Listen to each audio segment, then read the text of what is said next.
media and international observation missions. The mission observed that the mission observed the 24th August 2022 general elections in Angola in line with the revised Sergeant's principles and guidelines governing democratic elections and the relevant laws of the Republic of Angola. This preliminary statement covers the mission's observations of the pre-election period and voting day activities. The mission's final report will cover observation of the pre-election, elections, and post-election phases, and is aimed at supporting and strengthening the democratic electoral process in Angola as a SADC member state. Your Excellencies, ladies and gentlemen, I now present summary of key findings. A. Political and security environment. The political and security environment in the pre-election and election period was calm and peaceful, with no political and security risks that could adversely affect the conduct of the elections. The mission observed campaign activities which included rallies by the contesting parties. These campaigns were conducted peacefully. The police maintained presence at the campaign events that the mission observed and did not interfere with proceedings. The mission noted submission from stakeholders that the country was experiencing active participation in attendance of campaigns by a large number of youth who are eligible to vote for the first time and mainly interested in socio-economic development issues, electoral law and electoral system. The Angolan general election of 2022 are regulated by the Constitution of the Republic of Angola of 2010 as amended.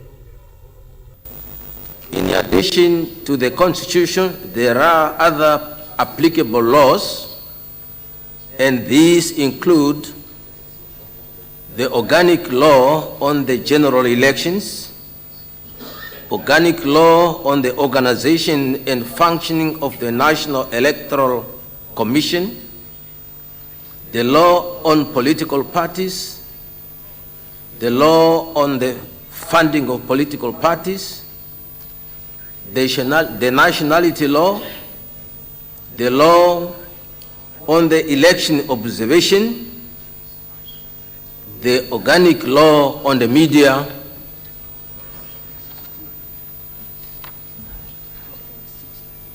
regulatory authority, and the code of the electoral conduct. The mission noted that the Constitutional Court has original jurisdiction on all matters concerning the elections. The mission noted that according to Article 106 of the Constitution of 2010, the President and members of the National Assembly are elected by universal, direct, secret, and periodic suffrage. According to Article 21 of the Organic Law on General Elections, the candidate from a political party or coalition of political parties with the most votes in the general elections shall be elected as President of the Republic. In the mission's interactions with stakeholders, Concerns were expressed by some stakeholders that while the law provides for national observers, the law imposes a limit on the number of the said observers. The mission noted that in accordance with the CNE, that is the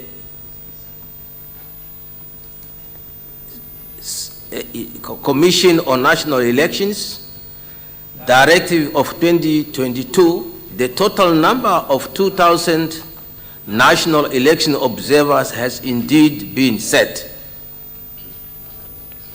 The concern is that given the vast geographical scope of the electoral map of Angola and the number of polling stations, which were 26,443, it might have been a challenge for the national observers to cover the length and breadth of the country.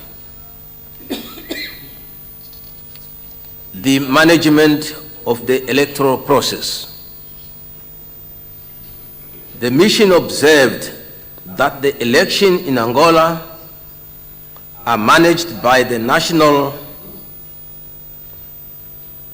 Electoral Commission.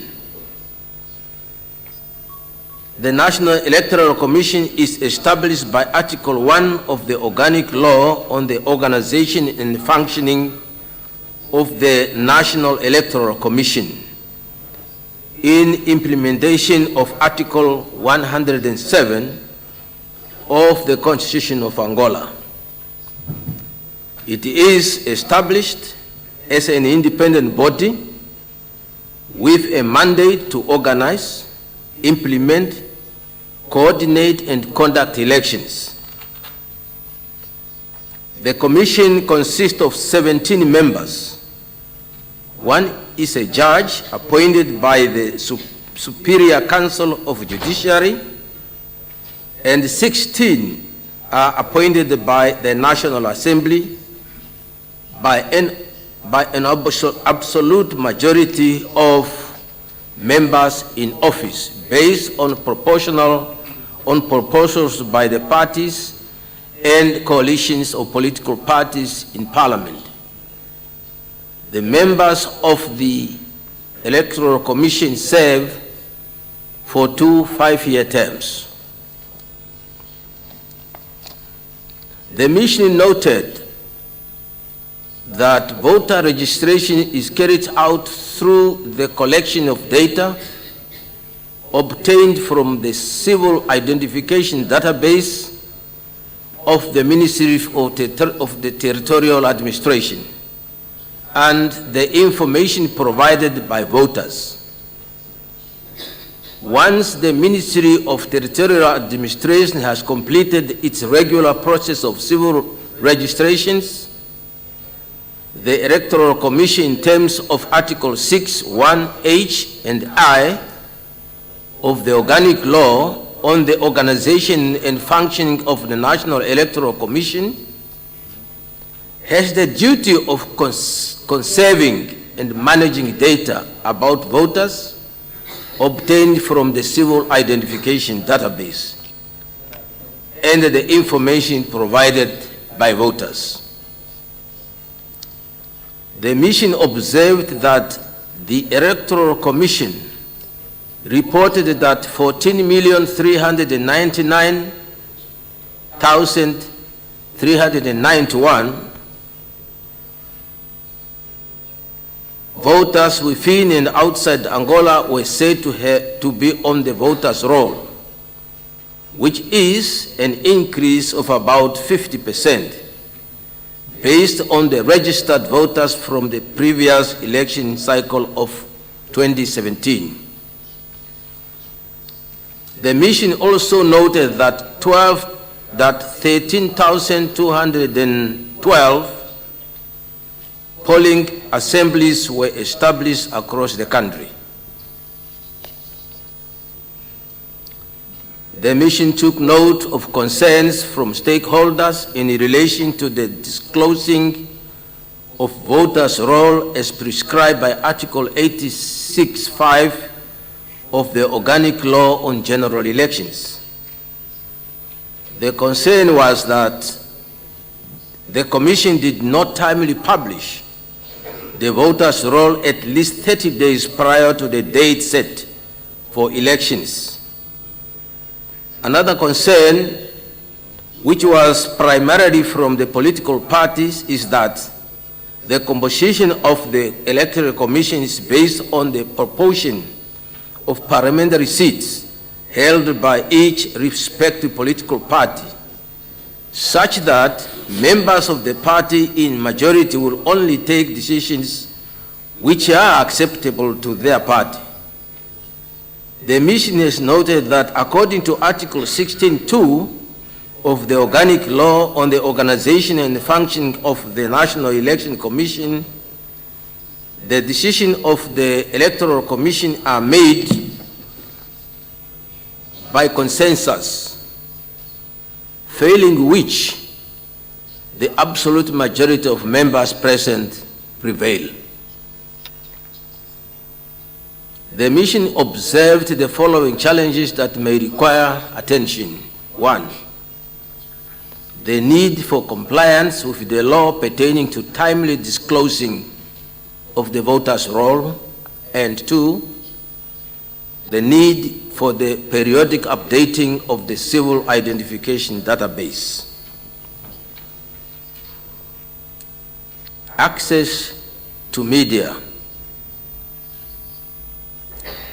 The SADC principles and guidelines governing democratic elections enjoin SADC member states to promote necessary conditions to foster transparency, freedom of the media, access to information by all citizens, and equal opportunity for all candidates and political parties to use the state media.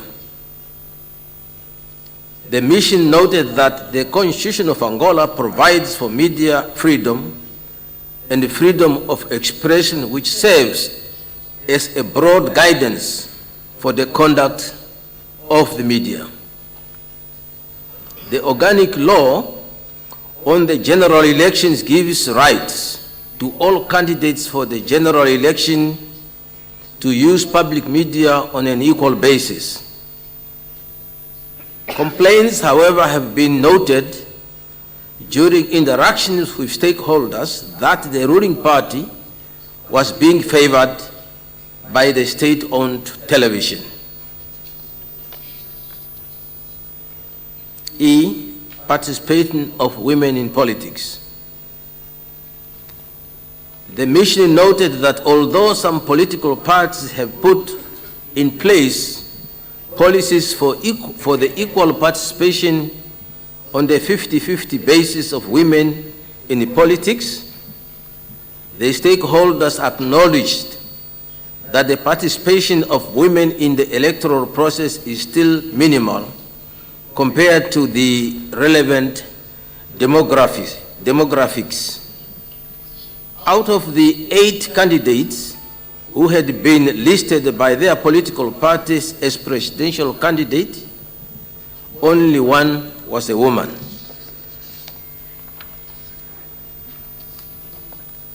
Political party funding. The provision of political party funding is stipulated in the revised SADC Principles and Guidelines Governing Democratic Elections 2021 as an important factor in leveling the playing field for electoral contestants. The Organic Law on the General Election provides equal funding for political parties. The law further prescribes the time within which the funds should be made available to political parties, which is within 5 days following the Constitutional Court's disclosure of the definitive list of approved candidates. Despite these provisions in the law, the mission noted concerns raised by some stakeholders that the funds were released late into the campaign process. Observation on Election Day, 24th August 2022. Based on the mission's observation of the 201 polling stations in the 12 provinces of the Republic of Angola, the following was observed. 1. The environment at the polling station was peaceful and the voting proceeded in an orderly manner. 2. Police were present at most of the polling stations and conducted themselves in a professional manner. 3. 88% of the polling stations observed opened on time, while 12% did not open on time for a variety of reasons, including slow opening procedures and late arrival of polling officers. 4. 88% of the polling stations observed were accessible to persons with disabilities. In addition, persons with disabilities, elderly, expectant, and nursing mothers were given priorities. E. Party agents were present at all times in the polling station that were observed. F. Seals and serial numbers of ballot boxes were verified by party agents and polling stations that were observed. G. Most of the polling stations that were observed were not congested, and there appeared to be a low turnout of voters. H. There appeared to be inconsistencies as regards the closing time at the observed polling stations as provided by the law. Some polling stations closed at 1600 hours, whilst others closed at 1700 hours. I. At all the polling stations observed, the party agents signed and received copy of the results.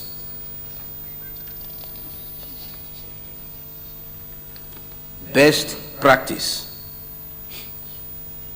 The mission commends the Electoral Commission for the following best practice that were noted. A. Maximize use of information technology tools to ensure smooth election day operations. B.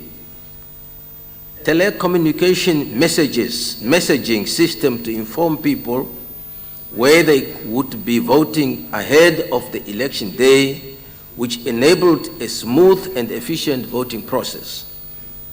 C.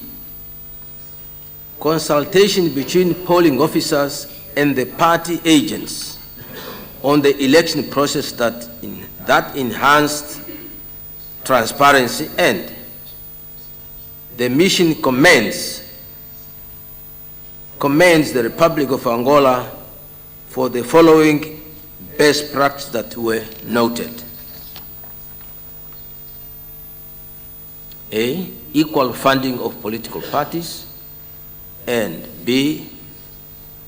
Introduction of voting by eligible Angolan citizens in the diaspora.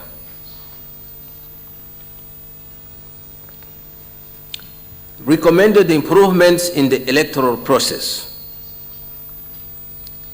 At this juncture, allow me to recall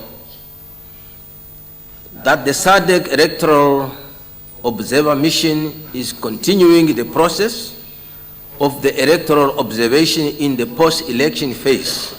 As such, The mission will not be rendering comprehensive recommendation or qualification of the election at this stage. However, the mission has observed the following areas of the electoral process and systems that relevant stakeholders may wish to consider improving. A, the management of the electoral process. 1. Article 5.1.3 of the SADC Principles and Guidelines governing democratic elections enjoins SADC member states to, and I quote, establish impartial, professional, independent, and inclusive, competent and accountable electoral management bodies staffed by eminent, non-partisan, and capable commissioners and efficient and professional personnel, end of quote. In this regard, it is recommended that the Republic of Angola fully implement the above commitment. The Electoral Commission should conform with Article 86(5) of the Organic Law on General Elections, 36/11, by publishing the voters' roll at least 30 days prior to the set date of elections. 3. The Electoral Commission should conform with the requirement of Article 6(h) and I of the Organic Law on the organization and functioning of the National Electoral Commission by preparing electoral rolls based on civil identification database. 4.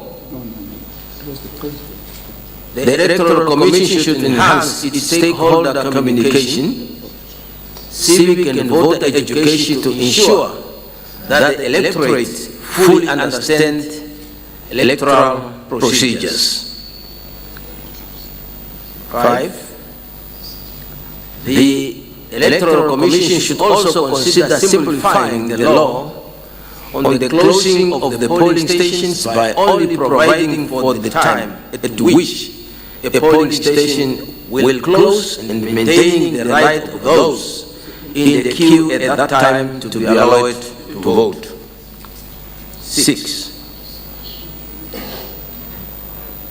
Article 9 of the SADC Principles and Guidelines governing democratic elections provides SADC observers the right of movement within the member states holding elections and timely accreditation of the observer missions to conduct their work.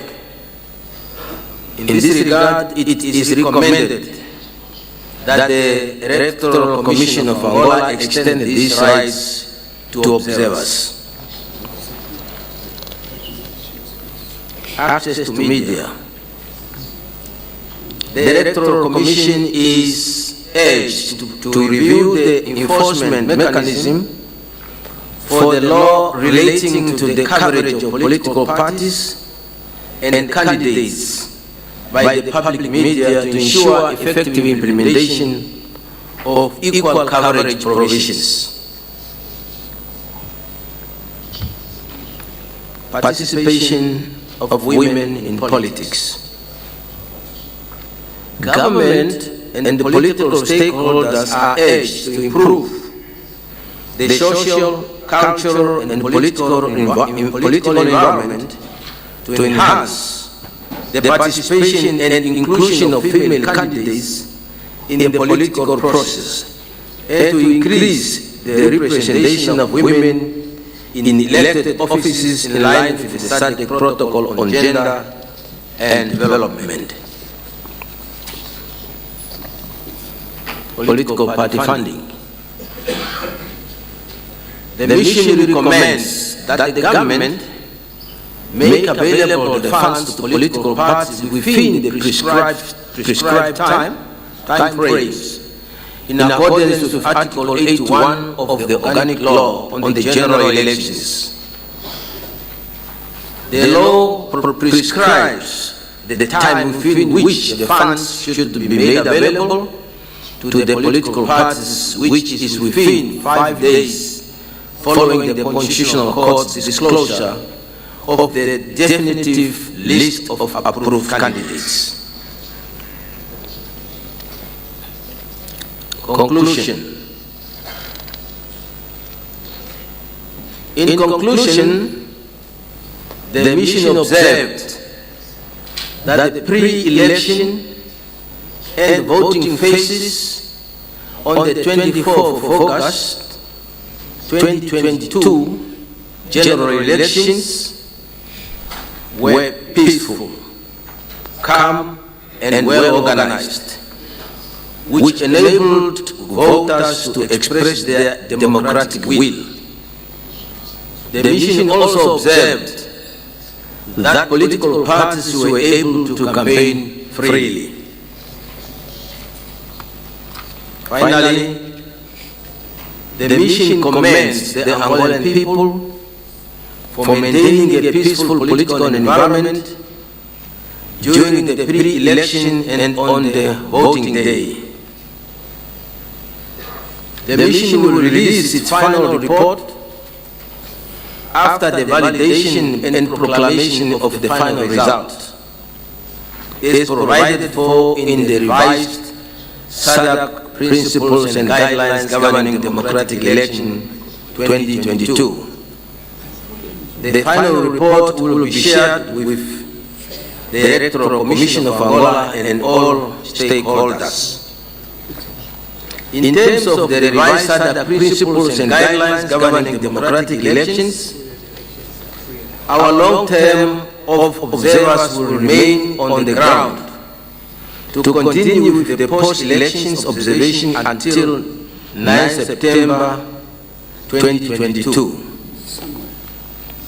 The CIAC shall return at an appropriate time to undertake a post-election review to determine the extent to which the recommendations of the SADC Election Observer Mission have been implemented and the nature of support, if any, that the member state holding elections may require from SADC region to implement those principles.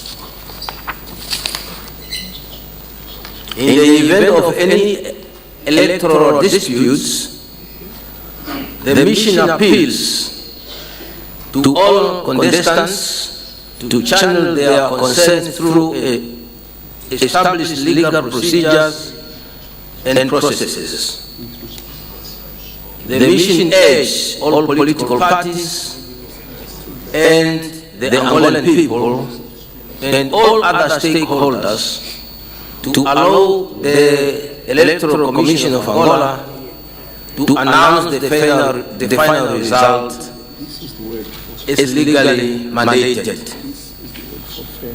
Thank you very much. Muito obrigado. Merci beaucoup. Asante sana for your attention and listening.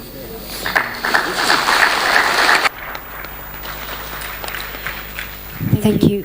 Thank you, Honorable Kapofi, for those observations. That was the head of the SADC Electoral Observation Mission. And now I'd like to humbly call upon His Excellency Joaquim Alberto Chissano, former President of the Republic of Mozambique, to deliver his observations.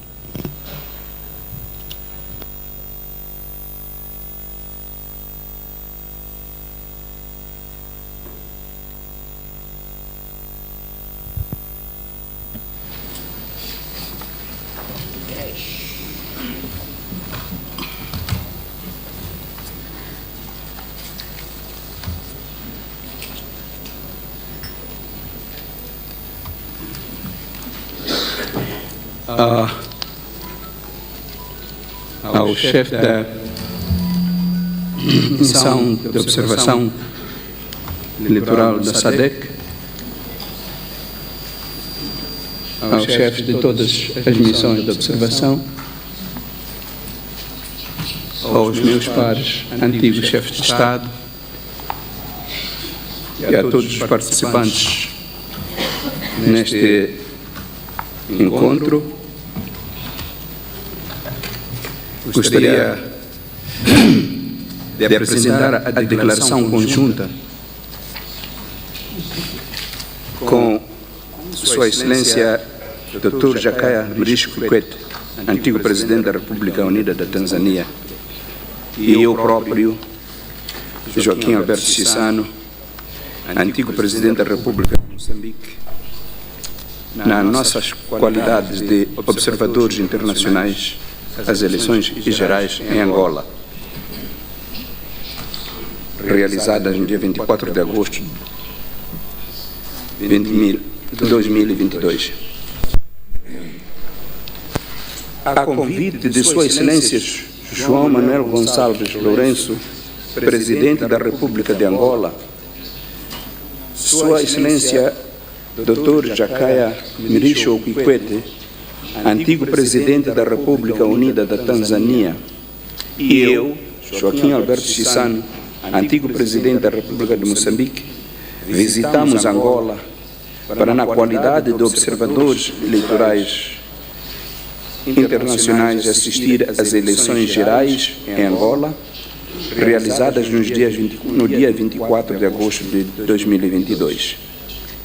Este convite foi-nos dirigido ao abrigo do número 1 do artigo 8 da Lei de Observação Internacional, que estipula que o Presidente da República e a Comissão Nacional Eleitoral podem, por iniciativa própria ou por solicitação dos órgãos de Estado, partidos políticos ou coligações de partidos políticos concorrentes, endereçar convites para a observação internacional do processo eleitoral.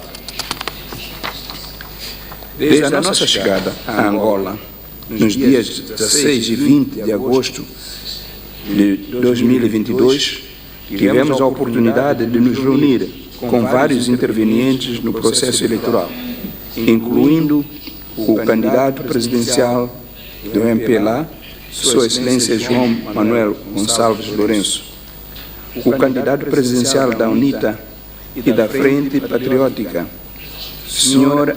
Adalberto da Costa Júnior, o candidato presidencial da Casa C, Sr. Manuel Fernandes, bem como com o presidente da Comissão Nacional Eleitoral, CNE de Angola. Tivemos também a oportunidade de trocar formal e informalmente pontos de vista com os chefes de algumas missões internacionais de observação eleitoral para partilhar perspectivas sobre as eleições, incluindo com Sua Excelência a Senhora Nentumbo Nandi Ndaitwa, Vice-Primeira-Ministra e Ministra dos Negócios Estrangeiros da República da Namíbia, que chefiava a missão de observação eleitoral da SADC. Sua Excelência Sr. Ali Mariam de Salem Boshe, antigo Primeiro-Ministro da República Democrática Federal da Etiópia e chefe da missão de observação eleitoral da União Africana, e com Sua Excelência Dr. Jorge Carlos Fonseca, chefe da missão de observação eleitoral da Comunidade de Países da Língua Portuguesa. Tivemos igualmente a oportunidade de participar no culto ecumênico alusivo às eleições gerais em Angola, realizado no estádio 11 de novembro, no passado dia 21 de agosto de 2022. Apraz-me constatar que todas as partes interessadas consideram a mim e ao meu colega toda a cooperação necessária, que proporcionou discussões francas sobre aspectos processuais e substantivos das eleições, em particular as discussões com os candidatos presidenciais foram bastante abertas e fraternas, o que é apanágio de uma democracia em franco crescimento. Em todos os nossos encontros, sublinhamos a importância destas eleições como mais um marco importante na longa viagem do país rumo à democracia plena. Também aproveitamos a oportunidade para recordar aos atores nacionais a importância da manutenção da paz e estabilidade como condição prévia para a promoção da democracia no país, em que a realização bem-sucedida de eleições regulares é da maior relevância. Também salientamos o imperativo de realizar eleições pacíficas, livres e justas, para garantir que os seus resultados reflitam verdadeiramente a vontade do povo angolano. O nosso trabalho e a avaliação resultante do processo eleitoral basearam-se nos princípios estabelecidos para a realização de eleições democráticas, tal como postulado pelas instituições regionais, como a SADC e a União Africana, as quais Angola é membro.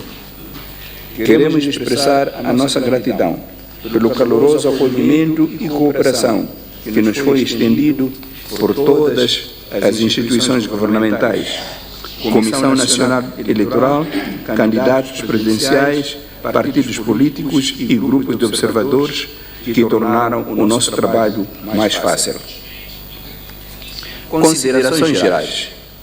Durante as nossas reuniões com os atores nacionais, os candidatos presidenciais da oposição levantaram essencialmente duas questões substantivas. Primeiro, a preocupação com a cobertura mediática injusta e desequilibrada da campanha eleitoral, com o candidato presidencial do partido no poder a beneficiar de um tratamento preferencial nas estações de rádio e de televisão públicas. E segundo, a preocupação com a fiabilidade da lista de eleitores, nomeadamente o facto de conter um número significativo de eleitores mortos, para além de não ter sido submetida à auditoria legalmente exigida, bem como a publicação em tempo útil das listas provisória e definitiva. Estas questões foram por nós abordadas na interação que tivemos com a Comissão Nacional Eleitoral. Observação do dia da eleição. Tivemos a oportunidade de visitar um total de 3 assembleias de voto, localizadas na ilha de Luanda, bairro dos Coqueiros e Sambizanga, onde visitamos pouco mais de 10 mesas de voto durante o dia da votação. Isto permitiu-nos assistir à abertura das mesas de voto nas primeiras horas da manhã ao processo de votação, ao longo do dia, e ao encerramento da votação e contagem dos votos. Nas duas assembleias de voto, com os números 405 e 406, localizados na ilha de Luanda, que visitamos, podemos observar que os procedimentos de abertura foram cumpridos na íntegra. Representantes de todos os partidos políticos concorrentes estiveram presentes e mostraram-se satisfeitos com os procedimentos de abertura das urnas e com o início da votação. Processo de votação. Todos os materiais de votação estavam reunidos e os oficiais das mesas de voto demonstraram estar bem treinados, desempenhando as suas funções de forma profissional. As assembleias de mesa de voto foram instaladas de forma conveniente. Antes de entrarem nas assembleias de voto, os eleitores foram assistidos por funcionários da CNE que os encaminharam para a Assembleia de Voto respectiva. Isto para além das SMS que os eleitores receberam nos seus telemóveis, que lhes deram informações prévias sobre a mesa de voto que deveriam ir. Isto fez com que o processo de votação decorresse de forma fácil e rápida. Por outro lado, os eleitores foram autorizados a marcar os seus votos por caneta ou tinta, proporcionando, assim, equidade de tratamento dos eleitores com necessidades especiais.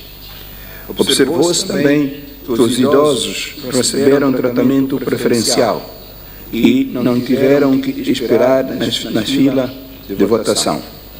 Os locais de marcação do voto foram colocados de forma conveniente, garantindo assim que o sigilo de escrutínio não foi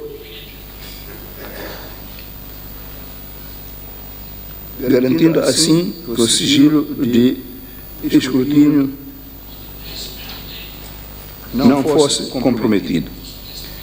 Em termos de segurança, geralmente, em toda a cidade e fora das assembleias de voto, havia agentes das forças de segurança que garantiram que o processo de votação decorresse de forma pacífica, sobretudo por causa de sua postura amigável. A afluência às urnas.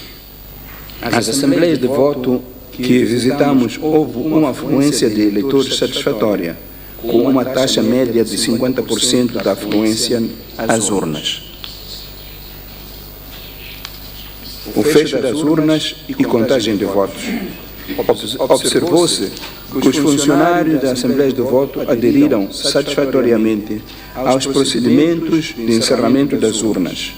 As mesas de voto foram encerradas em tempo oportuno e os eleitores que já tinham entrado nas assembleias de voto foram autorizados a votar.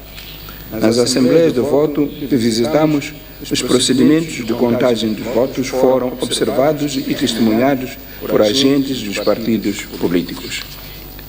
Em conclusão, o processo de votação foi conduzido de forma livre,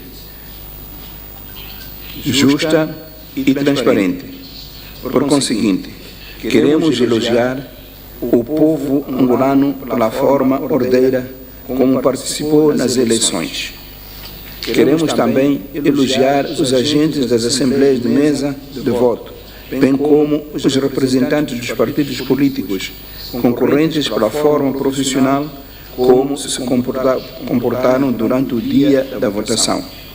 Ficamos particularmente sensibilizados pela forma como, através de um diálogo cordial, conseguiram enfrentar os desafios que encontrando soluções consensuais aceitas por todos.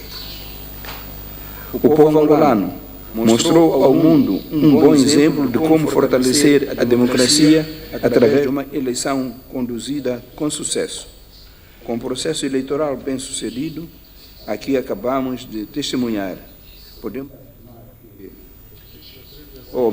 Podemos afirmar com segurança que Angola está no caminho certo para a consolidação da democracia. Gostaria de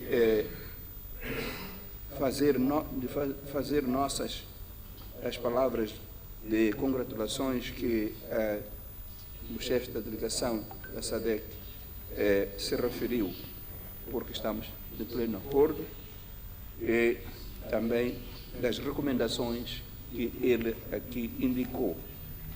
Também estamos de acordo, porque nós encurtamos a nossa apresentação, mas estes pontos também que ele mencionou, nós passamos por eles. A Comissão Nacional Eleitoral avançou rapidamente com a contagem dos votos e com a divulgação dos resultados provisórios. Felicitamos a Comissão Nacional Eleitoral por mais uma demonstração de profissionalismo que tem sido uma característica proeminente deste processo eleitoral. Com os resultados já publicados, queremos encorajar os candidatos a olharem para eles com serenidade. No caso de alguns dos candidatos não estarem satisfeitos com estes resultados, apelamos para que apresentem as devidas reclamações através das vias legalmente estabelecidas. À medida que esses recursos são dirimidos pelo quadro institucional relevante, apelamos aos líderes políticos e ao povo angolano para que mantenham a calma, a paz e a estabilidade do país. A este respeito, queremos fazer eco da mensagem que emanou do culto ecumênico realizado em prol das eleições. Uma mensagem de paz, harmonia e concórdia no país. Angola precisa de paz. A paz esteja com todos. Por último, queremos manifestar a nossa satisfação pela forma ordeira como foram realizadas as eleições gerais de 2022 em Angola. O povo angolano teve a oportunidade de eleger livremente os líderes da sua escolha.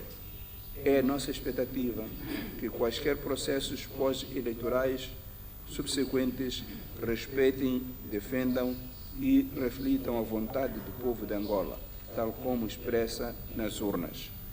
Muito obrigado pela vossa atenção.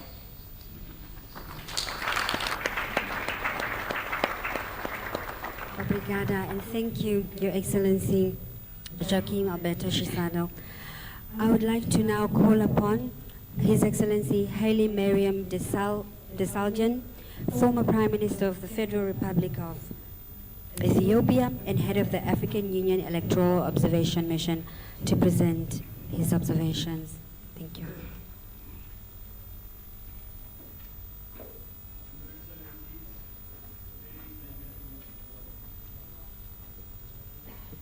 All protocols observed.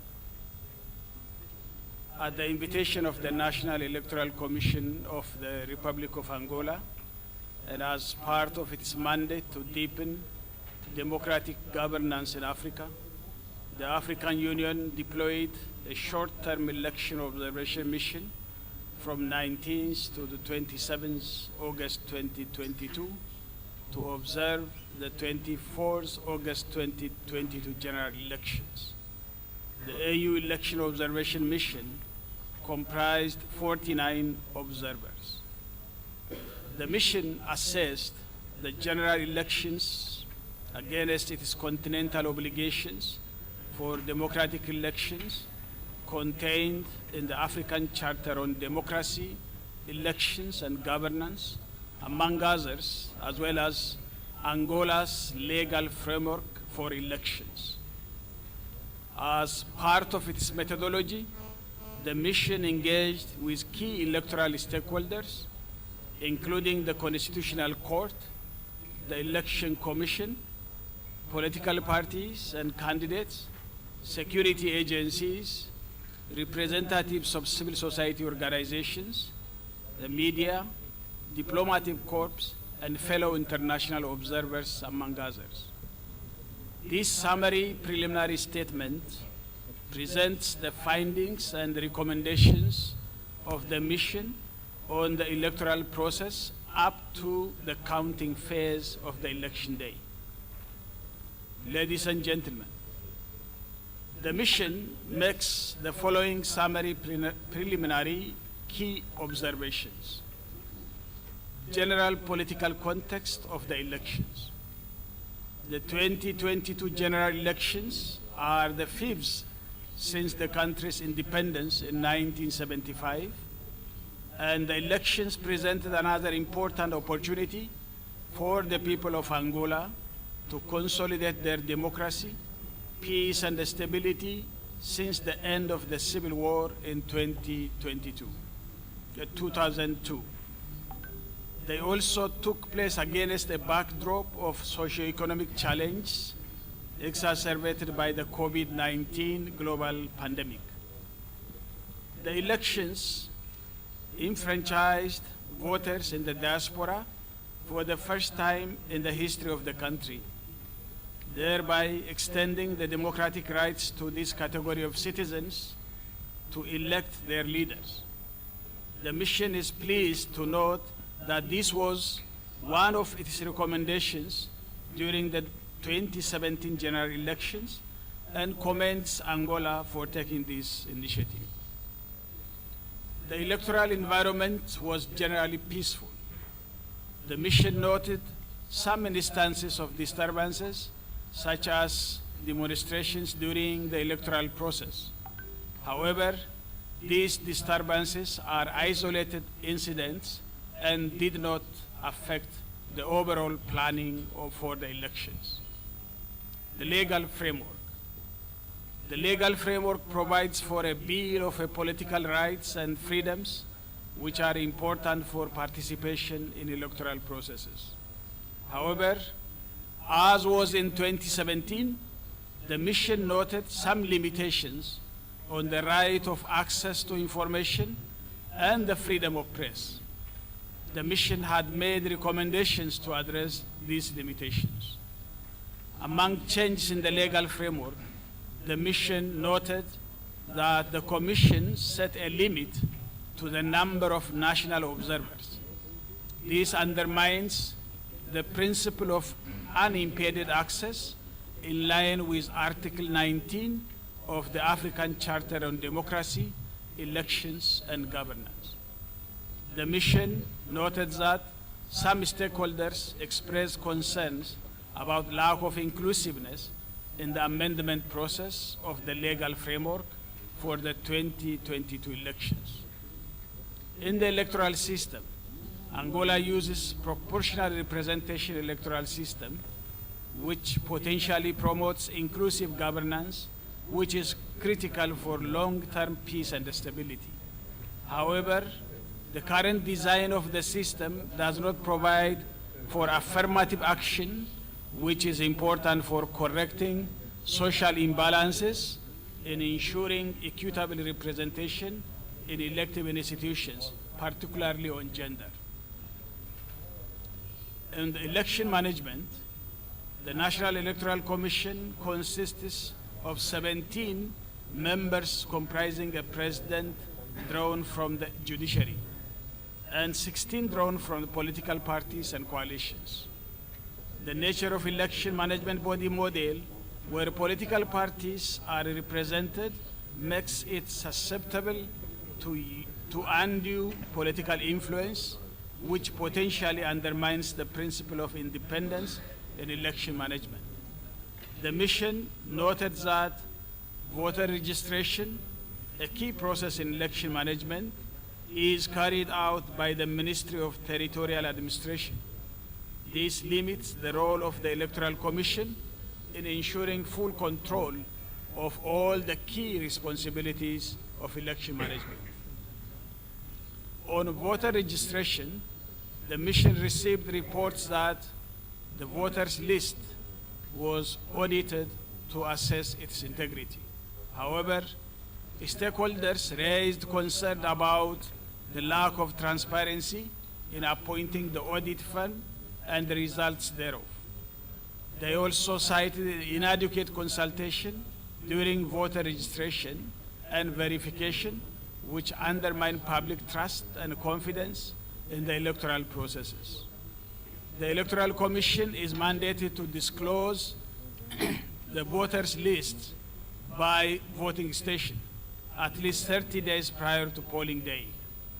The mission noted the failure to comply with this provision, which undermines the opportunity for voters to scrutinize the list in order to enhance its accuracy and overall integrity.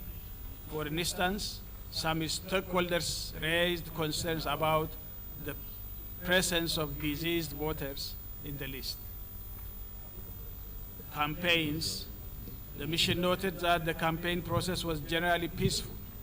However, some political parties raised concerns regarding limited access to public spaces in order to conduct their rallies.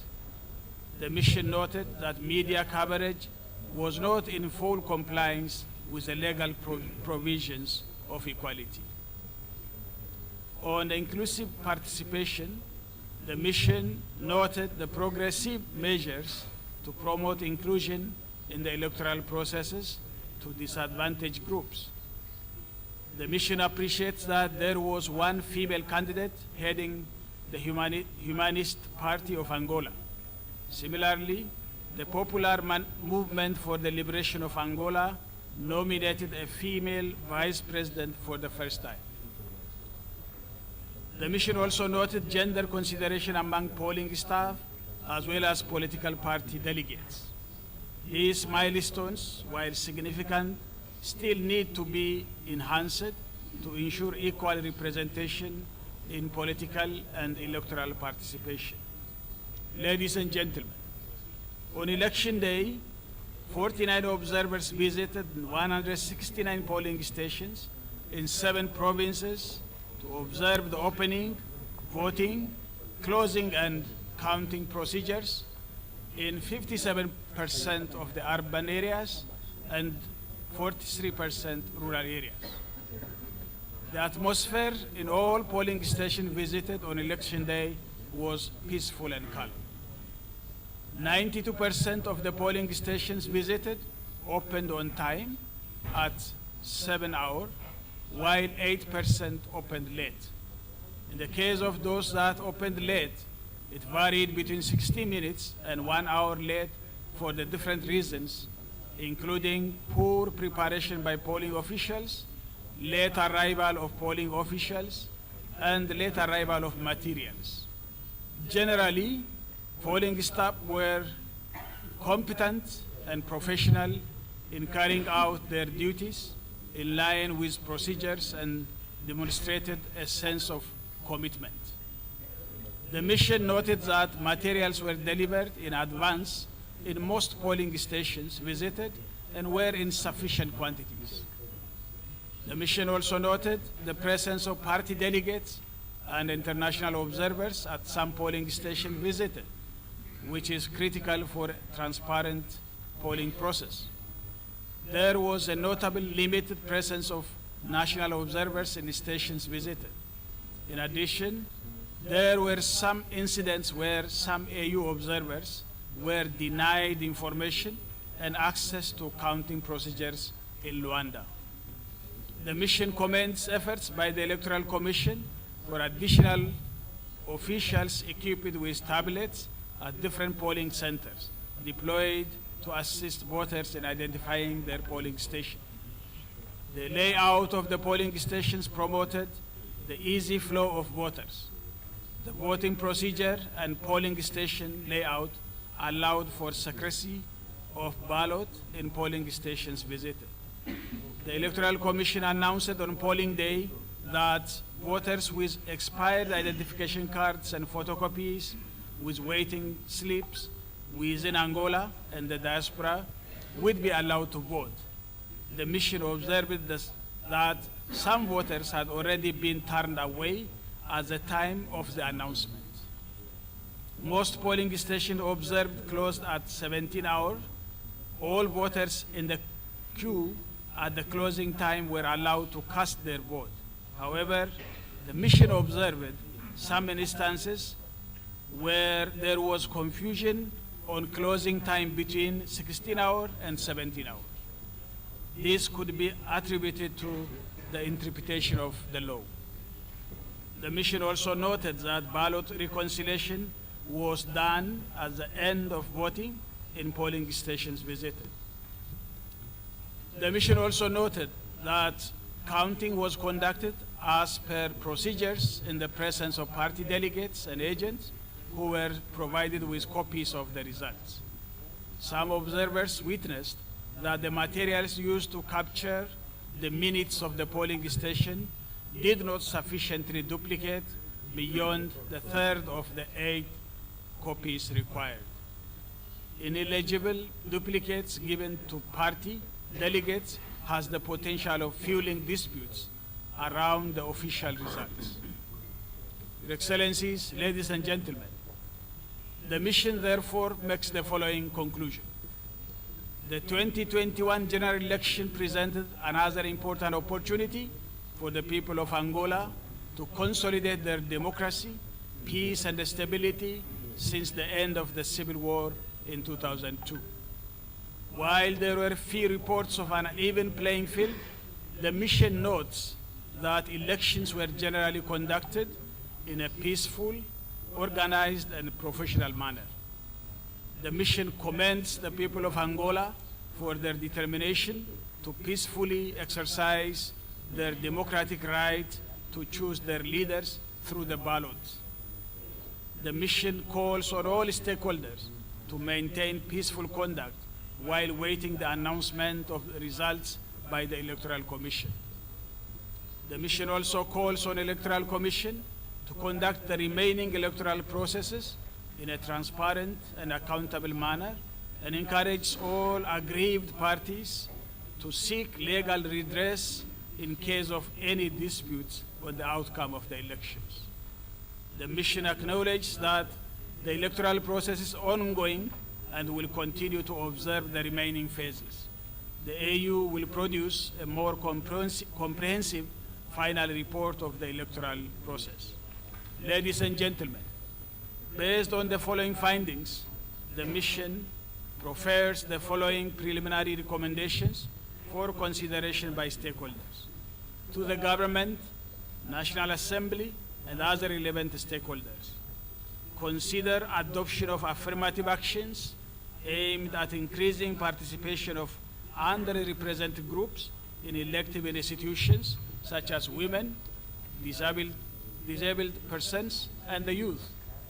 The mission reiterates this recommendation, which was made in 2017.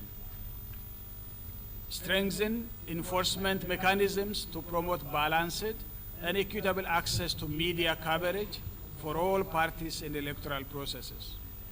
Review the legal framework to eliminate the discretionary powers of the Electoral Commission to determine the number of election observers, as well as allow the conduct of election observation in all aspects of electoral processes. The conduct of election observation is premised on the principle of unimpeded access to electoral processes. Strengthen the process of voter registration and updating the voters list based on principles of inclusion, transparency, and accuracy to enhance its integrity. Consider expanding the responsibility of the National Electoral Commission, the institution tasked with election management, to include voter registration. Explore alternative models of election management body to strengthen its independence and insulate it from undue political influence. Consider reviewing Article 105 of the Organic Law on General Elections to clarify provisions on closing time. To the National Electoral Commission, strengthen mechanisms for regular and consultative multi-stakeholder engagement throughout the electoral cycle between the Commission, political parties, and civil society organizations, among others, in order to promote a more participatory electoral processes. Consider improving the quality of election material to minimize disputes arising from illegible polling station minutes. I thank you for your kind attention. Obrigado.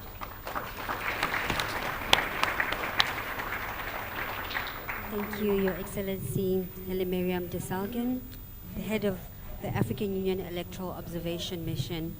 I'd now like to call upon His Excellency Jorge Carlos de Almeida Fonseca, former president of the Cape Verde Islands and head of the Community of Portuguese-Speaking Countries Electoral Observation Mission, to offer his observations. Thank you.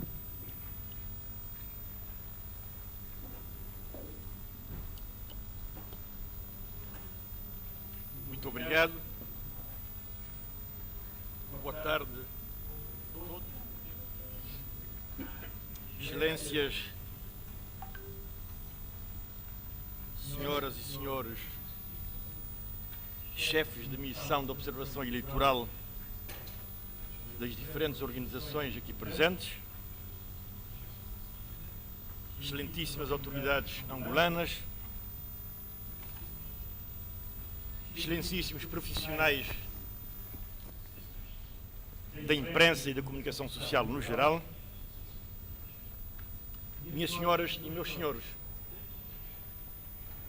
vou ler a Declaração Preliminar da Missão de Observação Eleitoral da Comunidade dos Países de Língua Portuguesa às 5ª Eleições Gerais na República de Angola. Uma declaração que é, pois, preliminar e curta. Em resposta ao convite formulado pelas autoridades da República de Angola,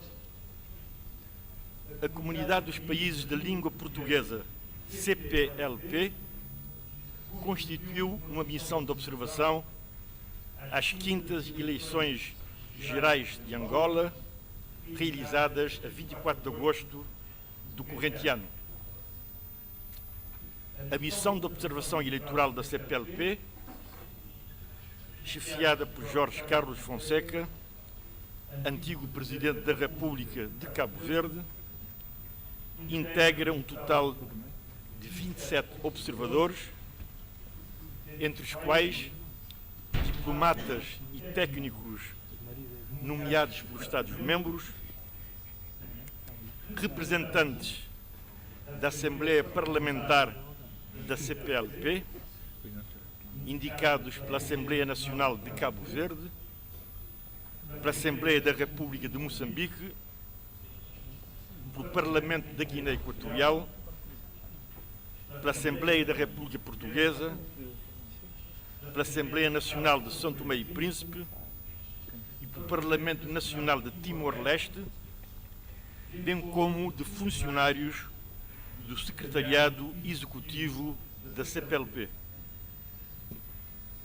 Presente no país entre 19 e 27 de agosto, a missão de observação eleitoral da CPLP foi recebida pelo Grupo Nacional da Assembleia Parlamentar da CPLP e pela Comissão de Apoio aos Observadores Internacionais, o Ministro das Relações Exteriores, e realizou encontros também com o Ministro da Administração Territorial e com a Comissão Nacional Eleitoral.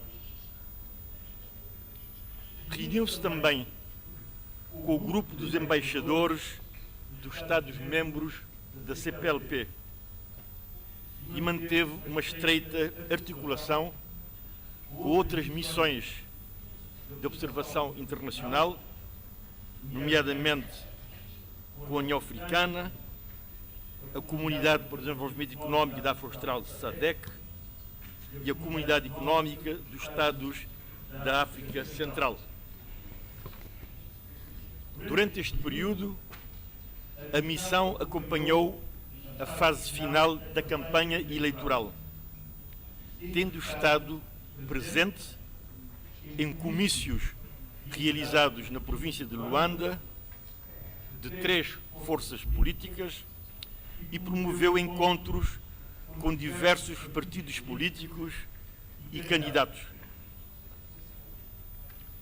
No dia da votação, a missão de observação eleitoral da CPLP desdobrou-se em 9 equipas, distribuídas pelas províncias de Luanda, 6 equipas, Bengo, Kwanza Norte e Kwanza Sul, com uma equipa cada, tendo observado 452 mesas, pertencentes a 173 assembleias de voto, correspondentes a um universo de 353.397 eleitores, não tendo registado qualquer impedimento à sua atividade de observação.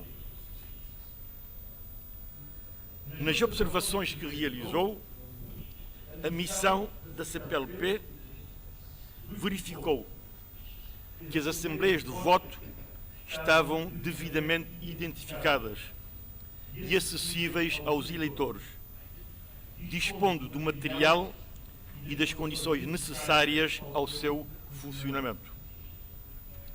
Foram cumpridos os procedimentos de abertura, nomeadamente a exibição das urnas vazias e a respectiva selagem, tendo-se verificado ligeiros atrasos na abertura de algumas mesas de voto observadas, decorrentes, nomeadamente, do procedimento de votação dos membros das mesas e dos delegados das listas. O processo de votação decorreu de forma ordeira e organizada, em ambiente de tranquilidade, tendo os membros das mesas assegurado, com isenção, o cumprimento dos procedimentos legalmente previstos, assim como o esclarecimento dos eleitores. Destaca-se a elevada participação de jovens e de mulheres entre os membros das mesas, sendo igualmente de registar a correta prestação das forças de segurança. Após o fecho das assembleias de voto, foram cumpridos os procedimentos de encerramento e de contagem, não tendo sido registadas quaisquer reclamações a esse respeito nos locais observados. Verificou-se a elevada presença de delegados das listas dos partidos concorrentes nas mesas de voto, que acompanharam o processo de votação, a contagem dos votos, o apuramento e a elaboração, a entrega e a fixação das atas, contribuindo, assim, para a transparência e credibilidade do processo. A missão de observação eleitoral da CPLP considera que foi assegurada a participação dos cidadãos no ato eleitoral, através do livre exercício do direito do voto, no respeito da igualdade de sufrágio universal e em conformidade com os princípios consagrados na Constituição da República de Angola e com as normas eleitorais em vigor. Tomando nota de aspectos relacionados com o registro eleitoral oficioso, a presença nas listas de pessoas falecidas, a divulgação dos cadernos eleitorais e o acesso igual dos candidatos aos órgãos de comunicação social, a missão de observação eleitoral da CPLP apela ao compromisso das autoridades competentes com a contínua melhoria dos procedimentos de gestão do processo eleitoral. A missão de observação eleitoral da CPLP exorta ao respeito da vontade dos eleitores, expressa através do exercício do direito do voto, à resolução dos diferendos eleitorais, no quadro legal aplicável, com recurso aos instrumentos e mecanismos existentes para o efeito, e também ao esclarecimento das dúvidas, das queixas e das denúncias efetuadas, de forma a que, no momento da divulgação dos resultados definitivos, estes sejam consensualmente aceitos.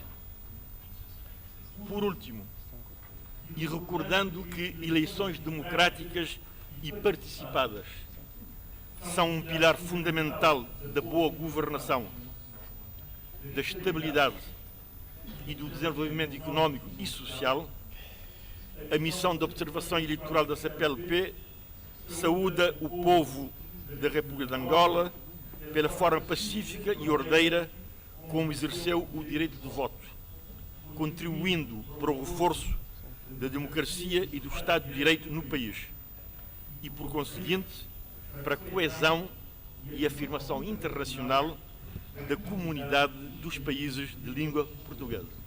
Muito obrigado pela vossa atenção.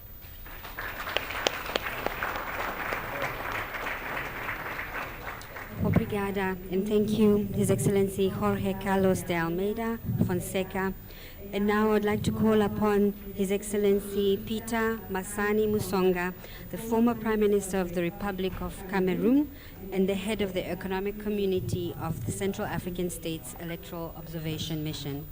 His Excellency.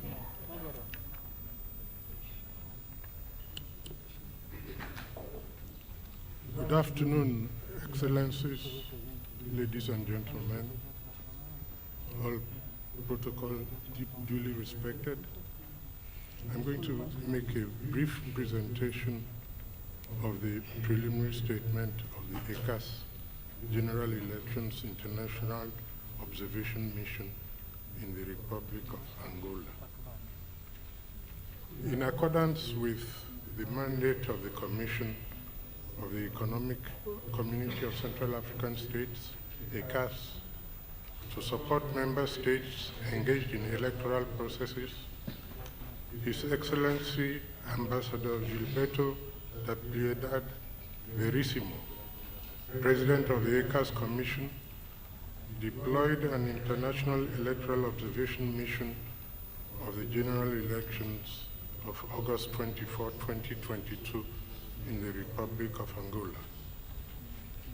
The ECAS delegation was made up of 25 members from the following member states: Burundi, Cameroon, Central African Republic, Congo, the Democratic Republic of Congo, Gabon, Equatorial Guinea, Rwanda, Sao Tome and Principe, and Chad. This mission benefited from the technical support of the Electoral Institute for Sustainable Democracy in Africa, EISA.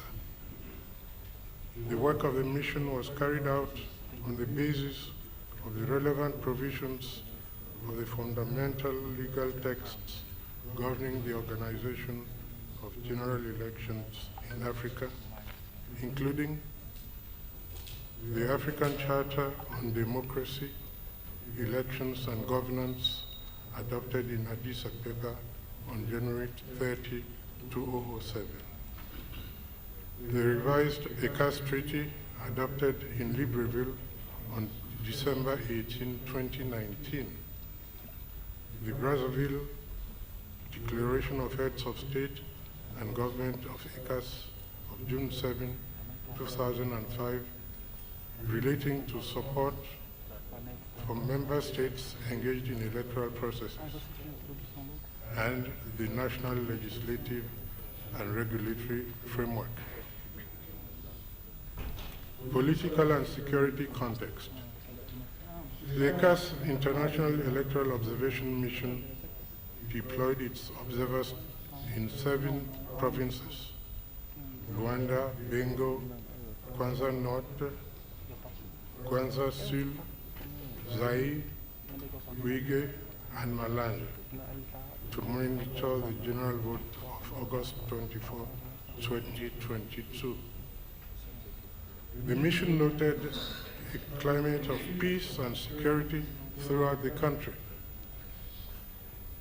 It noted a general political context marked by a clear desire of all stakeholders and the entire population to participate in an open and peaceful electoral process. The electoral campaign. It took place peacefully throughout the national territory. However, the mission noted a certain imbalance between the parties and the candidates with regard to campaign propaganda on public roads and spaces, as well as access to national media coverage. Observation of the vote.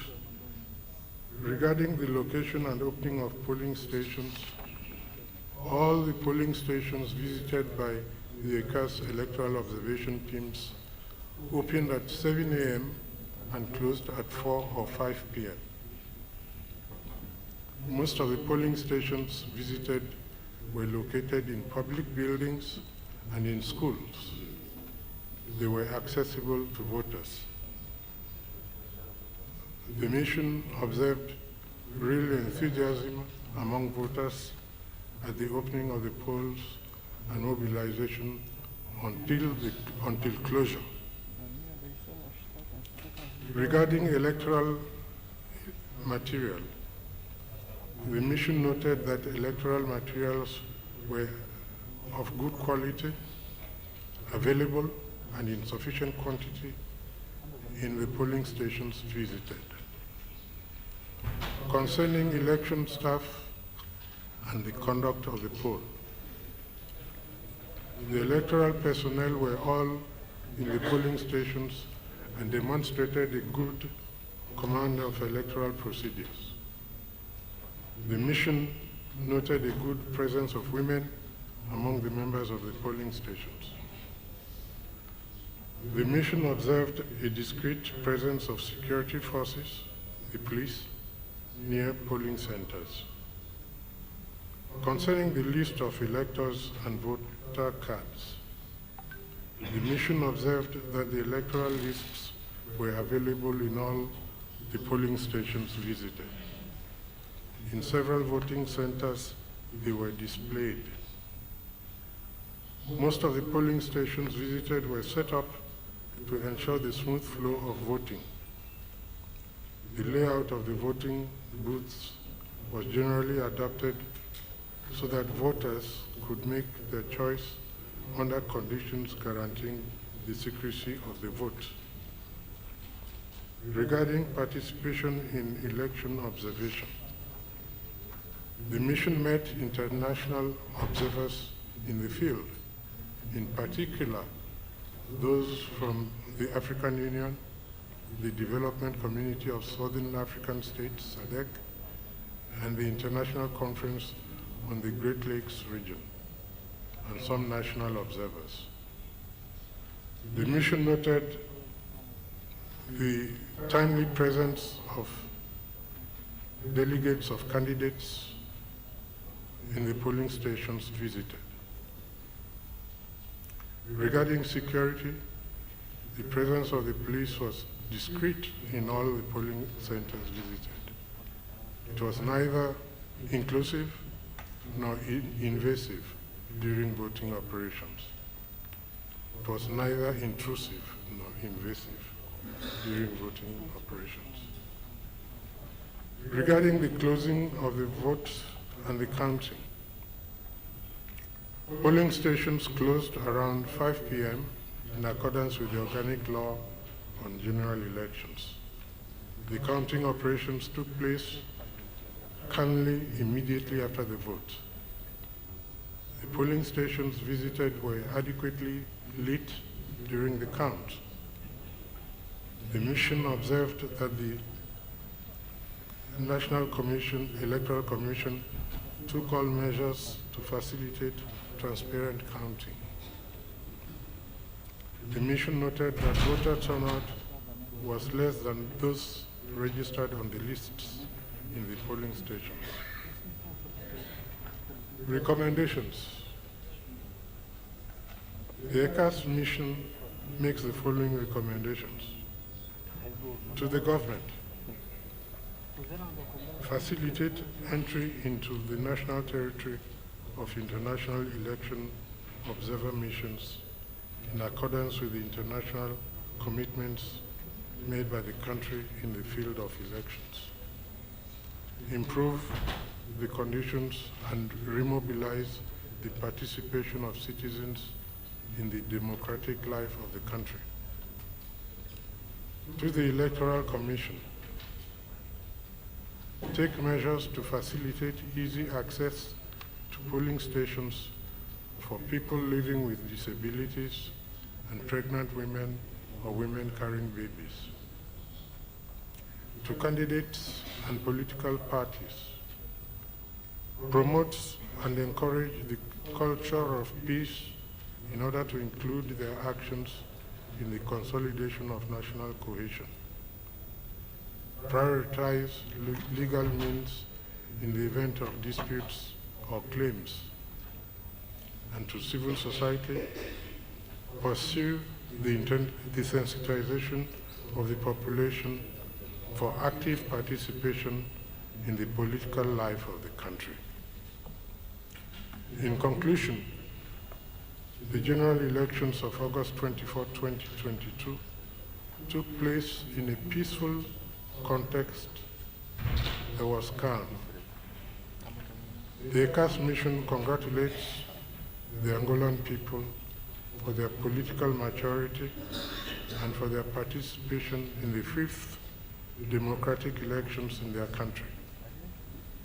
Icts also expresses its gratitude to the Angolan authorities for having created the conditions for the peaceful conduct of the ballot and congratulates the National Electoral Commission for the quality of the voting operations.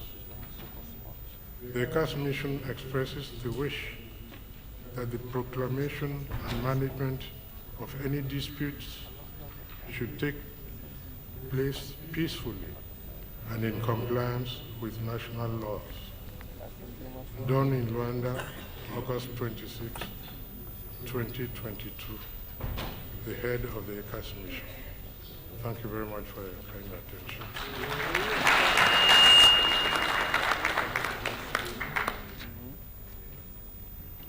Thank you, Your Excellency.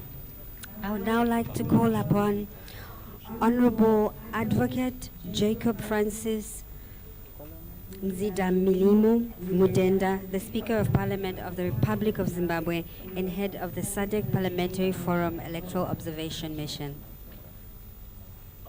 Thank you.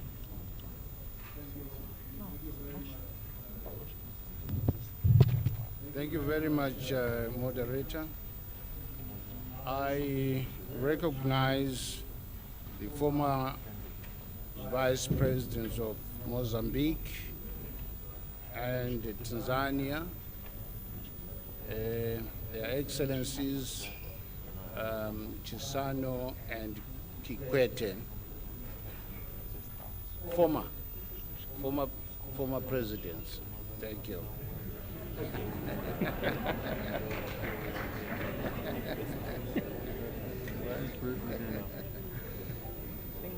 Your Excellency, you still carry the honor. All protocols observed. It is my singular honor and privilege to present the SADC Parliamentary Forum Election Observation Mission's preliminary report on the 2022 Angolan general elections in my capacity as head of mission. Following an invitation by the National Electoral Commission of the Republic of Angola, SADC-PF, the regional organization of national parliaments of SADC-PF member states, constituted an election observation mission to observe the 24th August 2022 Angolan general elections. This is the 52nd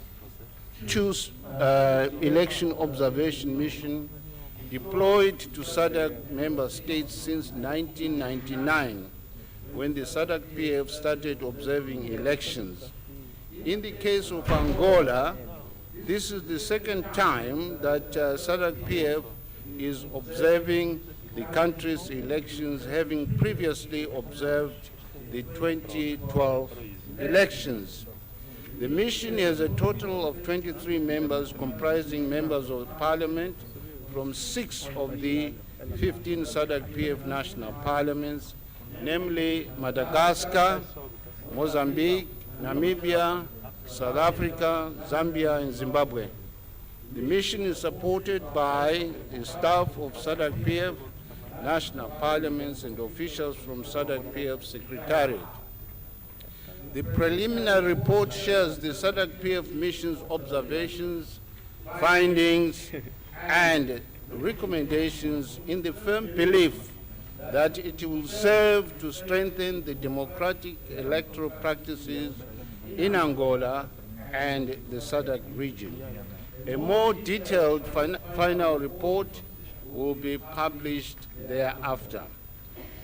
On the terms of reference for the SADC-PF mission, these terms of reference for SADC-PF's election observation mission to the 2022 2022 Angolan general elections were guided by the SADC principles and guidelines governing democratic elections of 2015, the SADC Modern Law on Elections published in 2018, the African Charter for Democracy and Elections and Governance published in 2007, the SADC Protocol on Gender and Development published in 2008, including other regional and international election instruments.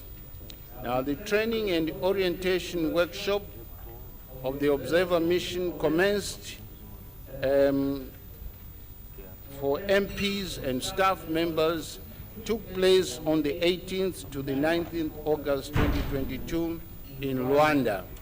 The workshop familiarized the forum's mission with Angola's political and electoral context, as well as SADC-PF methodology for election observation.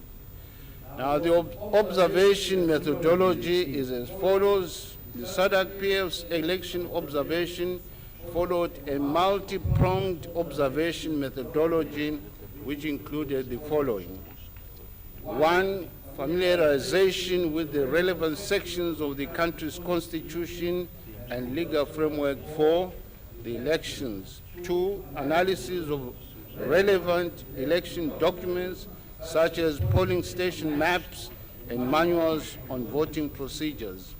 Engagement with and attendance at political campaign rallies, monitoring of the coverage of the political party campaigns and those of candidates by the conventional and social media, and the interface with other international election observation missions in order to exchange information on the elections. The above methodology enabled the mission to gather comprehensive information on the electoral process in the country.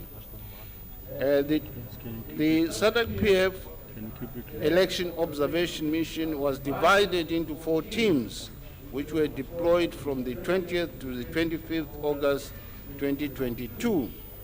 2 teams were deployed in Rwanda as teams 1 and 2. Teams 3 and 4 were deployed in Unge and Zaire, respectively, as indicated here under. The teams closely observed the pre-polling, polling, and post-polling activities in their regions of respective deployment.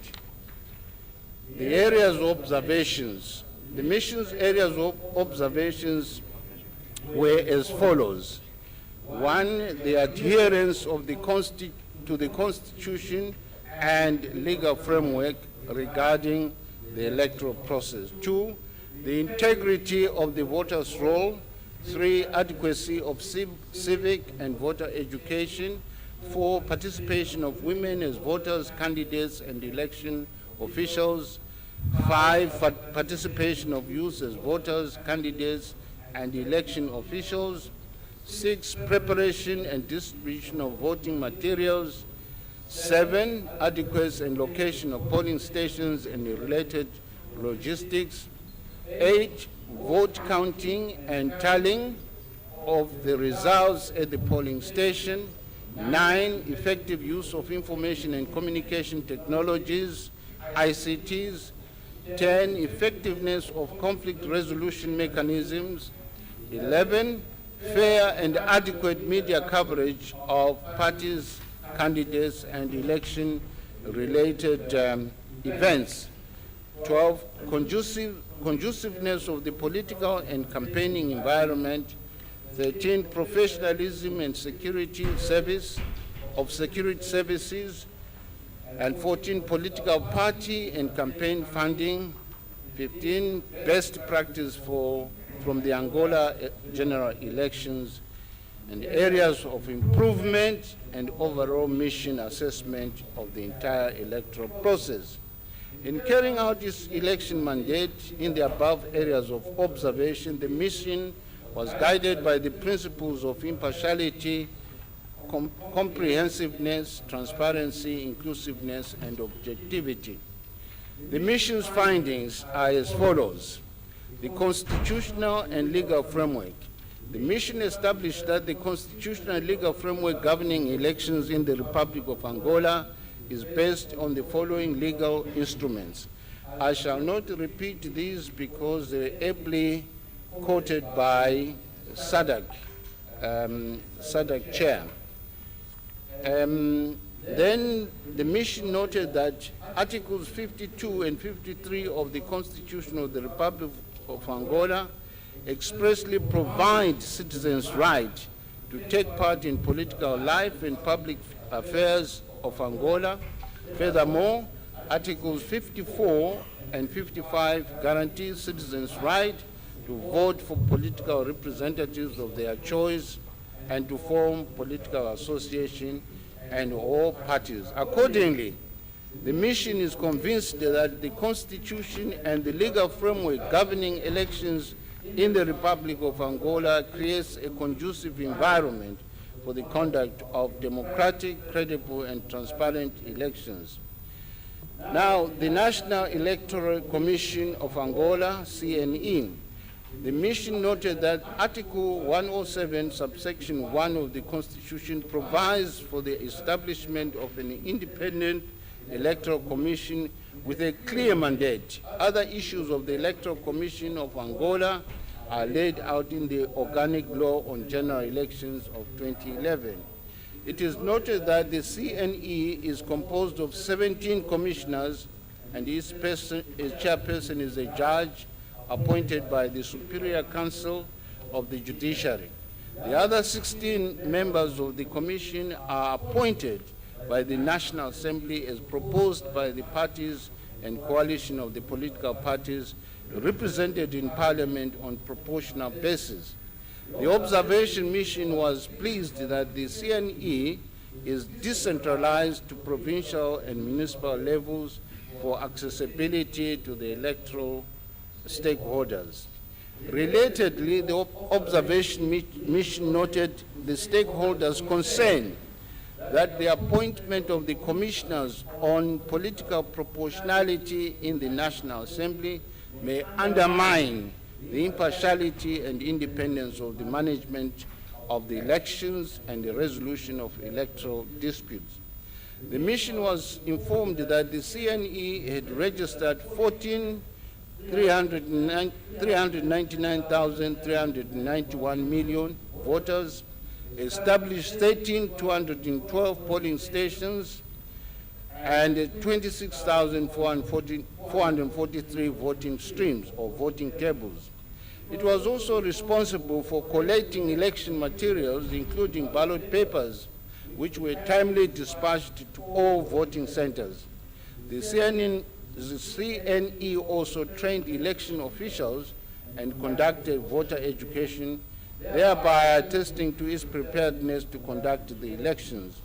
In spite of confirming its preparedness to successfully conduct the elections, various stakeholders, including political parties, expressed the reservation about CNS's capacity to conduct credible elections. The stakeholders' concerns include the following: the alleged inclusion of the names of deceased voters on the voters' roll, limited numbers of local and international observers by the law, which reduced access to four corners of the country because of its vastness, the slow pace of the accreditation of observers, limited communication between CNE and the stakeholders, which stakeholders felt would stifle timely access to critical electoral information, inadequate information regarding the election results management system and the attendant processes. The voters' roll was not availed 30 days in advance before the elections as provided by the law. Civic and voter education. The mission was informed that CNE, civil society organizations, political parties, and the other stakeholders carried out civic and voter education to prepare the voters for the 2022 Angolan general elections. Considerable voter education was also carried out through mass and social media. The Electoral Code of Conduct in terms of Article 25 also enjoins the traditional authorities of Angola to provide voter education to their communities in a balanced and apolitical manner. Consequently, it would appear that many Angolan citizens received voter education, were ready to vote accordingly. The role of security services. The mission noted that police officers were deployed at most of the polling stations visited and conducted themselves professionally. Participation of women and youth. The mission was informed by the political parties that there was youth and women's participation in the electoral process. However, the mission was not provided with the relevant party lists to validate the information. As far as the deployment of the electoral officials, it was observed that both women and youth were deployed as electoral officials by the CNE. Now, the role of civil society organizations. Civil society organizations informed the meeting that they usually participate in civic and voter education during elections. But due to reduced donor funding, which is the main source of their financing, they did not adequately undertake civic and voter education. The civil society organization participation as local observers was constrained by the decision to limit their number as local observers during the general elections. Media coverage of the electoral process. The mission noted that Article 73 of the Organic Law on General Elections of 2011 confers upon the political parties and the candidates for the general elections the right to use public radio and television services for political broadcasts during the official campaign period. This notwithstanding, there were complaints that the public media was biased in its coverage, giving more coverage to the ruling party, while opposition parties received limited and negative coverage at times. However, stakeholders acknowledged that the situation improved with the allocation of free airtime for political broadcasts to political parties. Stakeholders also indicated that the social media had proved to be a vital alternative to mainstream media and was being used widely as a campaign platform by political parties and candidates, as well as for information sharing by other electoral stakeholders. However, there were some complaints regarding insults, hate speech, and abusive language that was perpetrated through the social media. Now, the political environment. The mission noted that 8 political formations of their respective presidential candidates contested in the general elections. The following 7 political parties and 1 coalition vied for the 220 seats in the National Assembly as follows. I will not read the political parties, I think it's common cause. Out of the 8 presidential election candidates contesting the 2022 elections, only 1 female, Ms.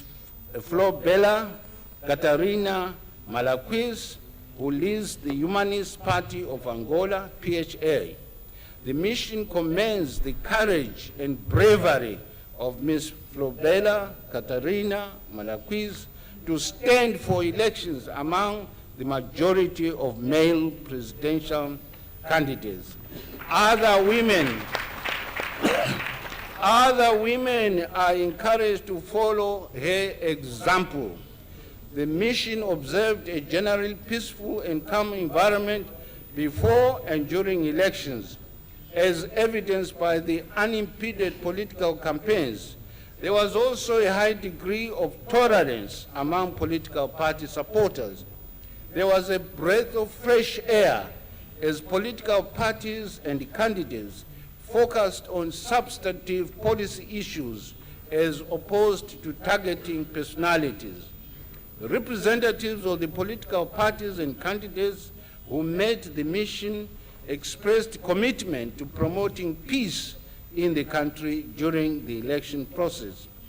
political campaigns, the mission was disturbed by some conflicting political messaging during the campaigns by certain opposition parties encouraging their supporters to vote, and I quote, vote and stay, unquote, within the premises of the polling station, while the ruling party urged its supporters, I quote, vote and go home.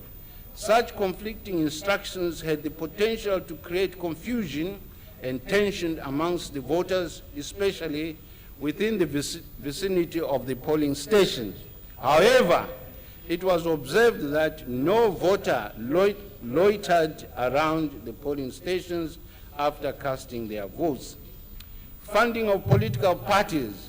The law on financing of political parties of 2012 provides for public funding of political parties with seats in the National Assembly on an annual basis. In addition to public funding, the law provides for the allocation of campaign funds to all registered political parties participating in the general elections. The mission commends Angola for promoting equity by providing political funding during elections. Polling day observation. The mission's 4 teams visited a total of 48 polling stations in Rwanda, Uinge, and Zaire, where they were deployed. The following observations were made. 1, most of the polling stations that were observed opened and closed at the stipulated times. 2, polling stations had adequate voting materials and these had been received on time. 3, voters were required to present either their ID or voter's card in order to be validated and issued with a voter slip which enabled them to proceed to cast their vote. 4, copies of the voter's roll were availed at each polling station visited and were polling station based. 5, the use of biometric features and the indelible ink was meant to eliminate the possibility of multi-voting and ensure that only eligible voters were allowed to vote. 6, the use of Icts and the layout of the polling station enhanced the efficiency of the voting process. 7, polling stations were accessible to people with disability. 8, special voters like the elderly, people with disability, and expecting mothers were assisted and given priority.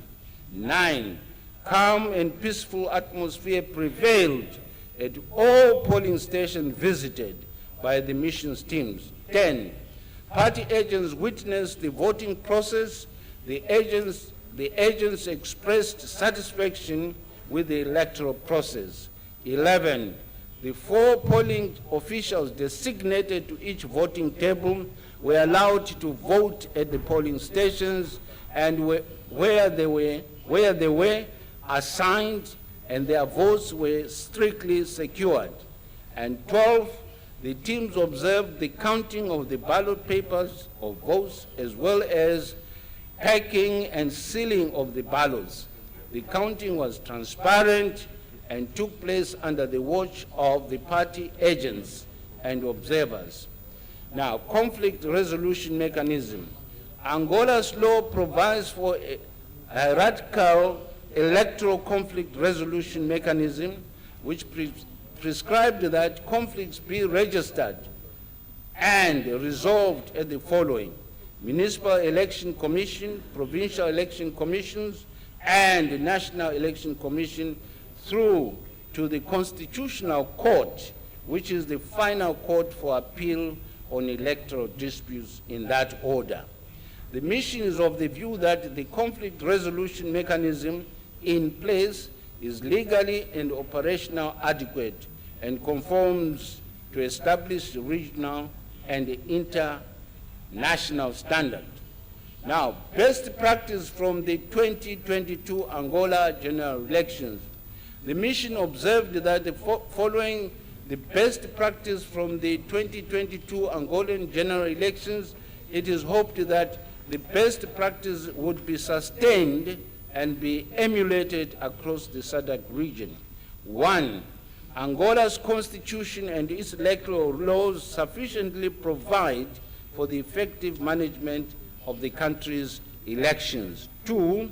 The existence of a comprehensive, legally enforceable electoral code of conduct and the general observance of the same by the contesting political parties and the relevant stakeholders is critical for conducting elections in a peaceful manner. 3. Maintaining a calm and peaceful political and campaign environment as experienced in Angola is critical for the voters to freely exercise their electoral rights. 4. The funding of political parties represented in Parliament and the campaign funding received by registered political parties is pivotal in creating equity in the political and electoral process. 5. Timely provision of adequate election material is commendable and worth emulating. 6. The deployment of the police and their professional conducted polling stations is essential for the maintenance of a peaceful electoral environment. 7. CN's voter verification at the point of voting and the use of ICTs for the same is commendable, and it should be continued to ensure that only the duly registered voters do vote. 8. The adequate laying out of polling stations and provision of requisite signage enhances their identification and accessibility by voters. 9. The provision of speedy resolution of electoral dispute as provided for in Angola's laws is laudable. And finally, 10. The decentralization of the CNN, which makes the Commission easily accessible to the voters and stakeholders, is an imitable practice. Now, areas of improvement. The mission considered the following areas for improvement in the management of elections. 1, it is recommended that the voters' roll be audited and published within the legally prescribed 30 days ahead of an election. 2, there is need to have an updated voters' roll during every election. 3, the CNN should be consistent in the way it applies voting procedures at all polling stations. For example, whether a voter who has an uncertified copy of ID is eligible to vote or not. 4, more needs to be done to ensure that there is fair and equitable media coverage by the public media. 5, there is need to review the law placing limitation on the number of accredited observers in order to ensure adequate coverage of the whole country given its vastness. 6, the CNE should design and implement a robust stakeholder engagement framework for information sharing.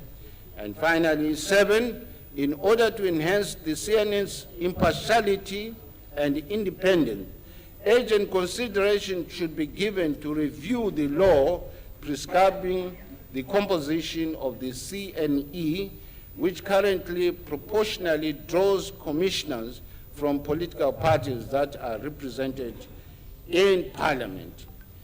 Mission's overall assessment of the 2022 Angola general elections. 1, based on its overall findings on the Angola electoral processes to date, the mission is satisfied that there existed a conducive and a peaceful environment in which the elections were conducted. This accorded the people of Angola the opportunity to freely express their will in voting for the presidential candidates and political parties of their choice. 2, notwithstanding the minor glitches observed and the fact that the process of concluding the tallying and final declaration of the results is still ongoing, the electoral process so far has met the minimum conditions for peaceful and democratic elections. The SADC Parliamentary Forum will continue to observe the post-election process, including the final declaration of results and post-election developments, and will pronounce itself ultimately in its final report. Conclusion. In conclusion, the SADC-PF expresses its gratitude to the positive cooperation received from other election observation missions and encourage that this cooperation in future be harnessed to enhance the coordination of the deployment of missions, particularly in instances where observers are limited. The SADC-PF Election Observer Mission to the 2022 Angola General Elections commends the people of Angola and all the stakeholders for the mature and tolerant manner in which they conducted themselves during the elections. Obrigado. Thank you.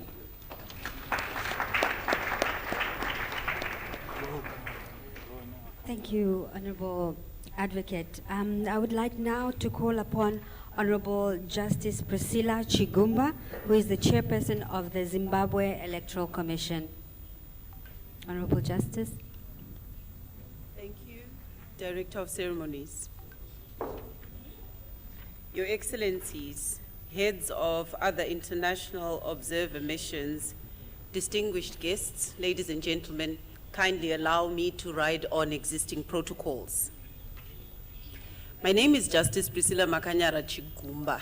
I'm the chairperson of the Zimbabwe Electoral Commission, and I'm here today standing in for the head of ECF SADC Observer Mission, the Right Reverend Carlos Matsinye, who left for Mozambique today for an emergency meeting. The Electoral Commission's Forum of SADC countries, ECF SADC, is the structure that brings together the election management bodies of the SADC member states, which include CENI Angola. The mandate of ECF SADC is to strengthen cooperation amongst electoral commissions and promote conditions conducive for credible and transparent elections in the SADC region. The ECF SADC Election Observer Mission to the general elections of the Republic of Angola, held on 24 August, was led by the Right Reverend Carlos Matsinye, the chairperson of the National Electoral Commission, CENI of Mozambique. The mission comprised of 15 members from 9 member electoral commissions from the following countries: Botswana, Democratic Republic of Congo, Malawi, Mozambique, Namibia, South Africa, Zambia, Zanzibar, and Zimbabwe. The mission period was from the 14th to the 28th of August 2022, and the mission's deployment commenced on 20 August 2022 with 4 teams deployed to 3 provinces, Luanda, Bengo, and Kwanza Norte.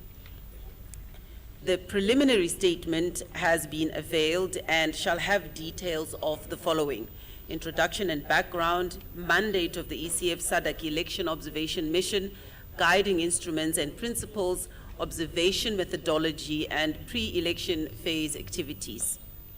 For purposes of today's release of statements by international observer missions, a summary of which I'm going to present, we shall focus on the preliminary findings, election phase, lessons learned, and recommendations. The ECF SADC undertook a pre-election mission to Angola from the 11th to the 15th of July in 2022. And the key objective of the mission was to assess the state of preparedness of the electoral process leading up to the elections on the 24th. A checklist on the preparedness by a commission to conduct an election was used to engage CENI Angola. The mission established that CENI Angola was ready to conduct the election. The mission returned to Angola on 14 August 2022 to observe the elections and the election phase, which observation will end on 28 August. The mission received a presentation from CENI Angola on 18th and 21st August 2022 on the state of preparedness. The mission also had an opportunity to tour the National Results Center and observed its functionality. The mission held interactive meetings with various stakeholders representing different sectors of society from 18 to 19 August 2022. These included, but were not limited to, the media, some political parties, non-governmental organizations, civil society organizations, and faith-based institutions. This accorded the mission an opportunity to understand the conditions in which elections would take place. The issues raised by stakeholders: non-publication of the voters' roll. Stakeholders alleged that the voters' roll was not published for public inspection as provided by the law. Furthermore, the reliance on electronic means for voters to check and verify their details was said to be a problem for voters located in rural areas where such facilities were not easily accessed. Stakeholders also alleged that the 2022 voters' roll still had details of deceased voters from as far back as 2008. Insufficient voter education. There were concerns that voter education by CENI had been insufficient. In addition, voter education messages were being disseminated only in the Portuguese language, which made it difficult for non-Portuguese speaking voters to understand the voter education messages. Inadequate collaboration with electoral stakeholders. The lack of adequate CENI collaboration with key stakeholders, including political parties and civil society organizations, on election-related matters was a main concern raised by some stakeholders. Inequality in the allocation of airtime on public media. Stakeholders raised concerns on the unequal allocation of airtime amongst political parties by the public media to enable the parties to present their manifestos to the general public. Media involvement in the electoral process. Stakeholders were of the view that media institutions were not effectively and actively contributing to the electoral processes. Restrictive number of local observers. The CENI decision to limit the number of local observers was said to defeat the principle of transparency, as it does not give local observers a bigger spectrum in which to monitor and observe the conduct of the elections. Diaspora voting. Stakeholders commended the actualization of the diaspora voting. However, they expressed concern on the inability to have local observers monitor the actual implementation of the diaspora voting. Use of various documents for voter identification. Use of various documents, for example, the voter's card and voter's national identity card, was raised as a potential risk for double voting. Counting and tabulation of results. The process of ballot counting and the subsequent tabulation of results was not clear to all stakeholders. Centralization of the results management, where the results slips were transmitted from municipalities straight to CENI without provincial involvement, was lamented by some stakeholders. Model of CENI. Concerns were raised on the model of CENI Angola and the composition of its commissioners based on proportional representation of political parties. Public messages by political parties. There were conflicting messages by political parties on what voters should do after voting.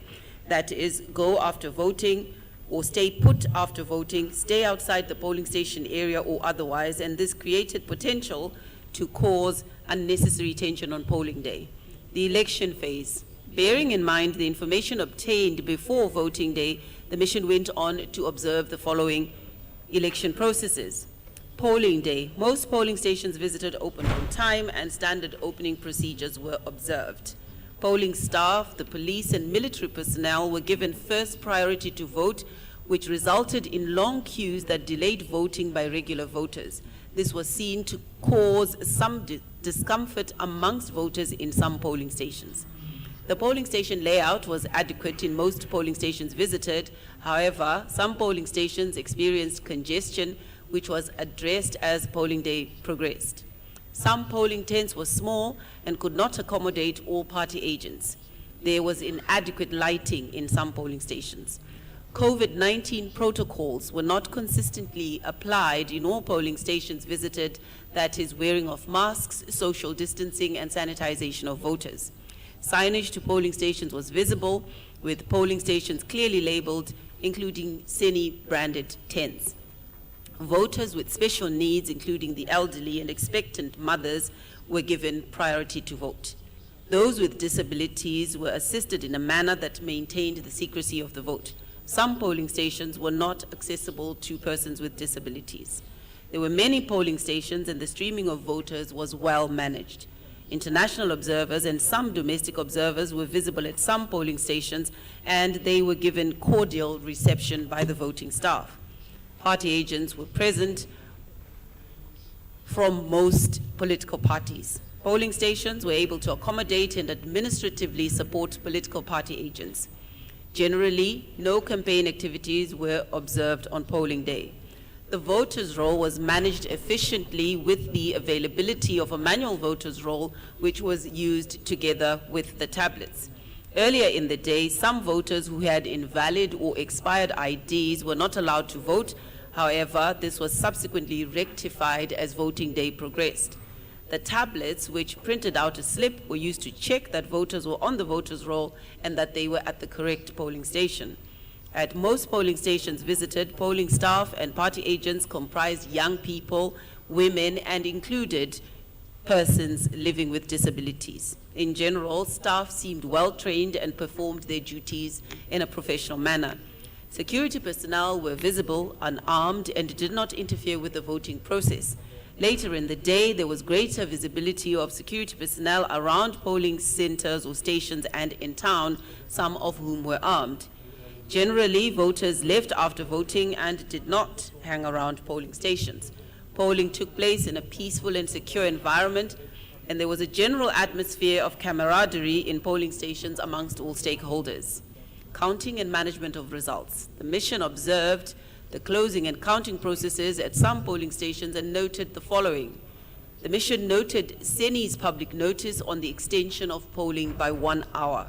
Closing procedures were adhered to and counting process was done in a transparent manner in the presence of party agents and observers. Lessons learned. The following lessons were drawn from the 2022 general elections of the Republic of Angola as activities to be sustained and promoted as best practices. The peaceful and calm environment during the electoral period. Polling staff were vigilant and knowledgeable in their role at polling stations. Number 3, the use of technology, that is tablets, to accredit observers as well as to verify and identify voters was commendable. 4, the creation of many polling stations and substations streams was an ideal practice to address congestion. Number 5, the branded polling tents are user-friendly and they increase the visibility of polling stations. Number 6, inclusion of youth, women, and persons with disabilities as polling staff and party agents. Number 7, absence of political activities a day before polling day. And lastly, we observed that there were different colored bibs for polling staff, which enabled identification of different roles, and we recommend this as a best practice. Key mission observations. The following observations were made. The issues relating to the voters' roll were a main concern of all stakeholders. Number 2, the exercise of providing special voting for polling staff, party agents, and some essential services personnel after voting stations were scheduled to open negatively affected the smooth opening of the poll. Our third observation was that the amendments to the electoral laws and regulations were not concluded with sufficient time to communicate details to stakeholders. The fourth key observation was that there is need to strengthen communication between the Electoral Commission, CENI, and its stakeholders. The fifth observation was that the ECF SADC was concerned that the accreditation process remained slow, voter registration remained problematic, stakeholder engagement was not as extensive as it could, took note of and appreciated the fact that diaspora voting had been enabled for the first time. Now, in terms of recommendations, our first recommendation is that we reiterate that the voters' roll must be regularly updated, compiled accurately, transparently, and inclusively, and be made available to political parties and the public in good time for verification and in compliance with the law. Our second recommendation is that regular stakeholder engagements across all sectors are necessary to promote an atmosphere of trust between the CENI Angola and its stakeholders. Our third recommendation is that voter education should be enhanced in collaboration with stakeholders. Our fourth recommendation is that all steps should be taken to enable international and domestic observers to deploy their mission in line with their capacity and logistical arrangements. Observers should be given discretion over where they carry out their work. Our fifth recommendation is that CENI Angola should be more accessible and share information with observers timelessly. Number 6, with the existing technology used by CENI, the accreditation process could be faster.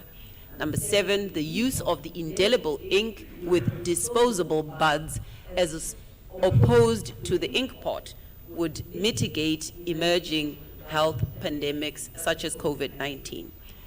Number 8, there should be a specific ballot box for the polling staff, party agents, and security personnel to facilitate reconciliation of votes.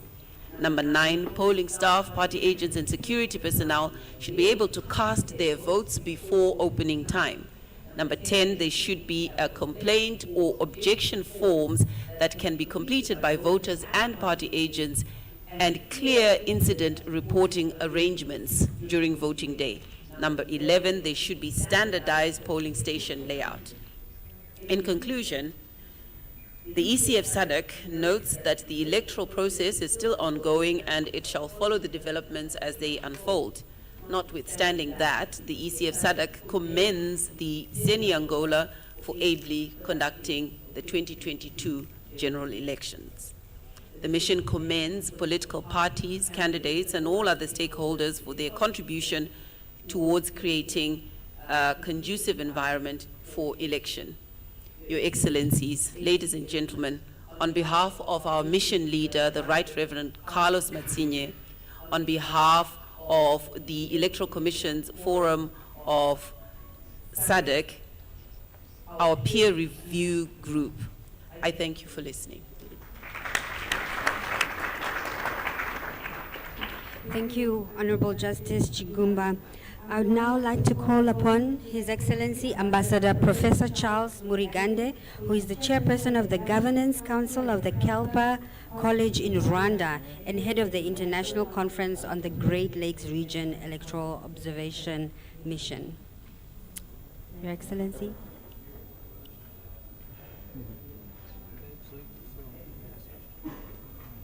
Your Excellency, would you switch on your mic? Thank you. Your Excellencies, ladies and gentlemen, all protocols observed. Let me first of all thank you all for staying this long, listening to almost the same speech. It is my great honor and privilege to present the ICGR preliminary statement based on the findings of its election observation mission to the Republic of Angola, Angola's general election held on 24th of August 2022.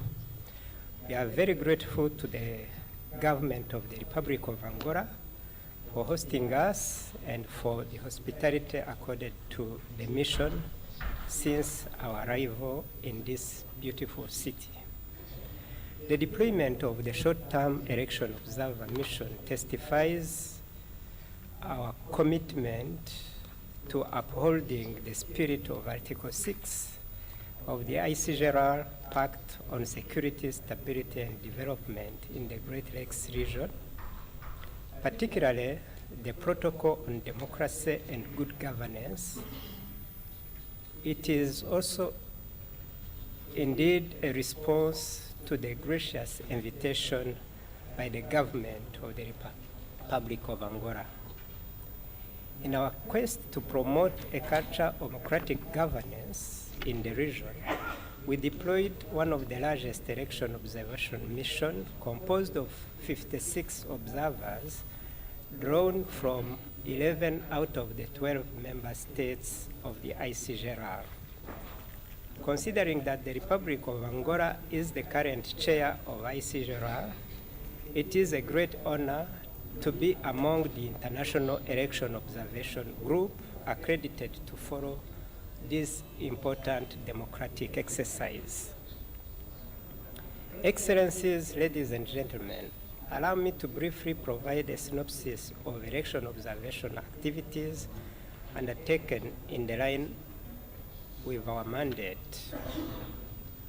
To ascertain the conduciveness of the pre-election environment for the conduct of the 24th of August 2022 general elections, through our think tank, the Levi Mwanawasa Regional Center for Democracy and Good Governance, we conducted a pre-election situation analysis that was shared with all the members of our mission. Upon arrival in Rwanda, observers underwent an extensive briefing and orientation program on the 21st and 22nd of August 2022, prior to their deployment. To raise public awareness of our presence and our mandate, we issued a pre-election statement on the 22nd of August 2022. Observers were then deployed in teams of 5 to observe poll proceedings in 6 provinces, namely Benguela, Bengo, Luanda, Malange, Mexico, and Zaire.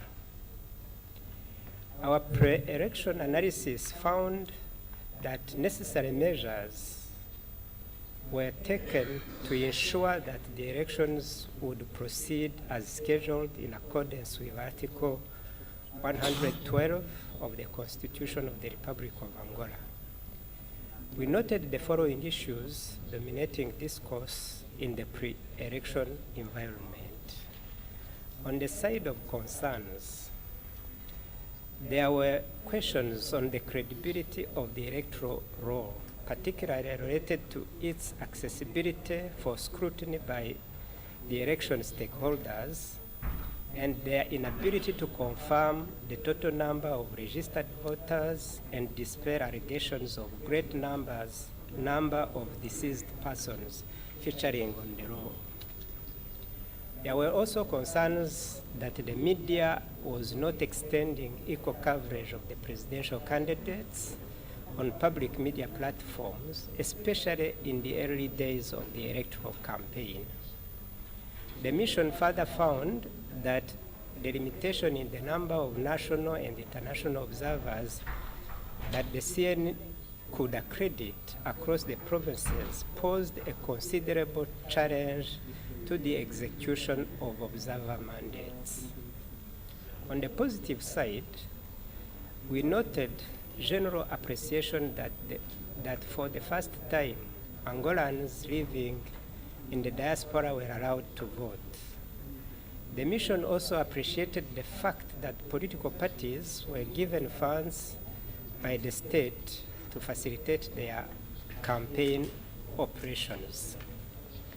The mission was pleased to note that for the first time, there was female presidential candidate. It is our considered wish that more women will be inspired to compete for the highest political offices across our continent. However, looking at this high table, where the only female amongst us is Justice Priscilla, I think it is as if matters of elections are a preserve of male. So we all need to make a lot of efforts.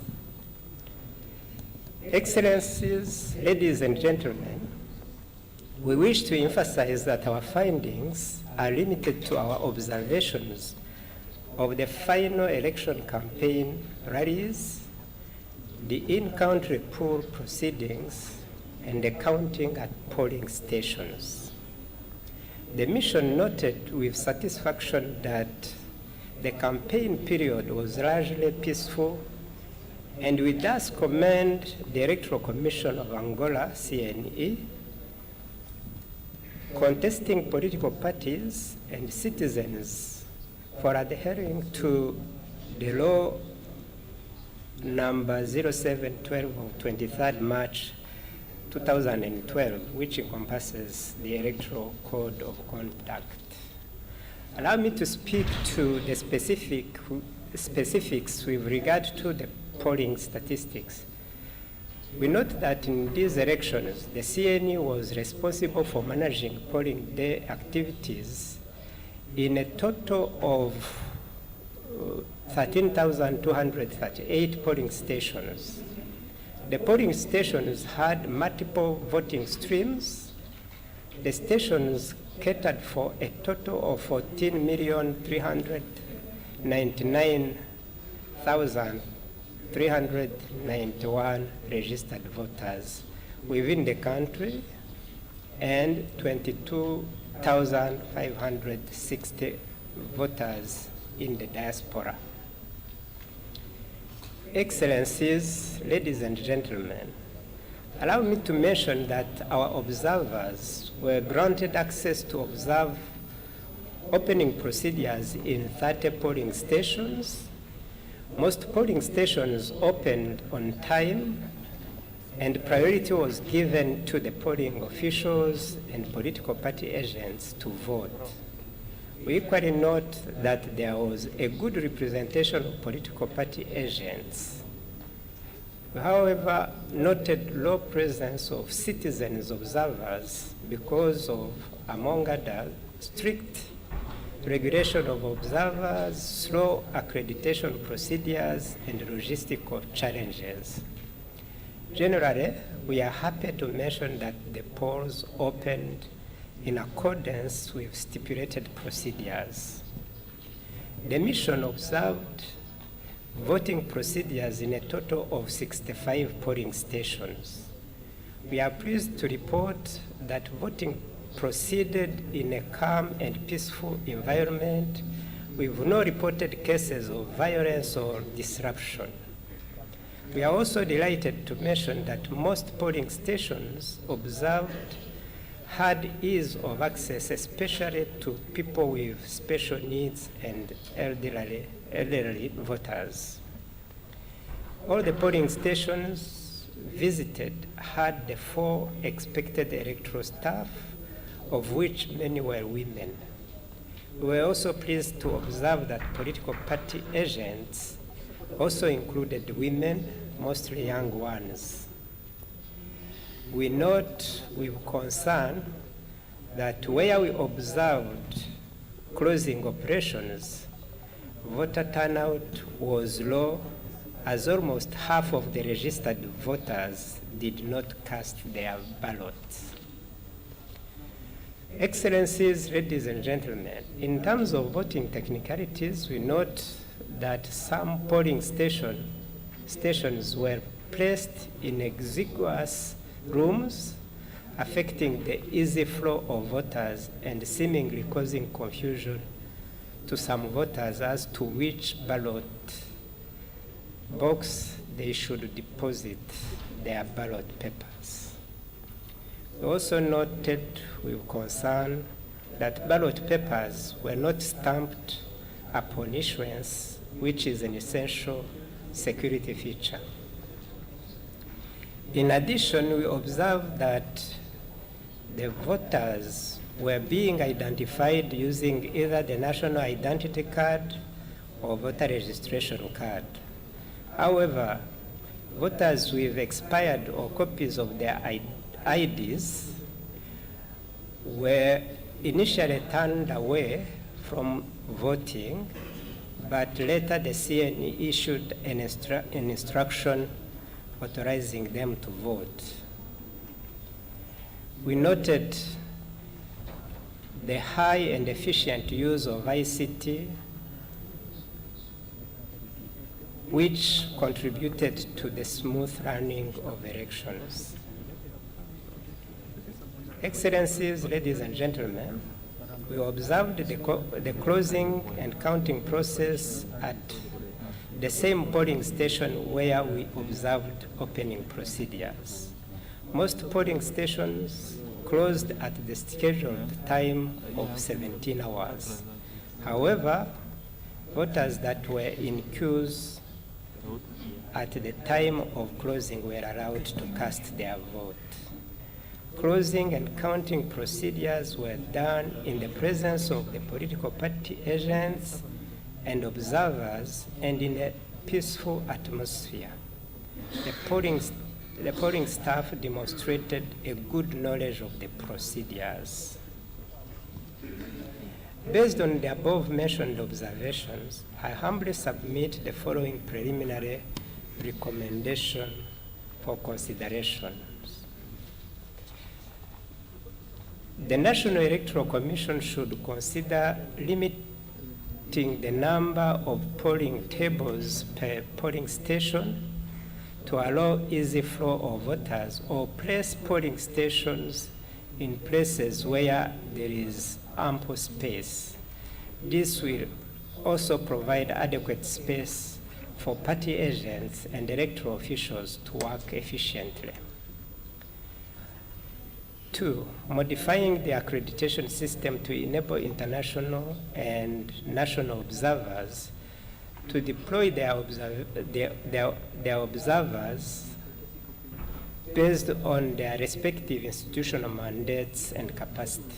This will entail a thorough consultation and review of the Electoral Observation Law of 2012 as it currently stands. Stamping the ballot paper when issued to the voter to strengthen measures of ascertaining validity of used and unused ballot papers. Work with relevant authority for auditing and updating the electoral law.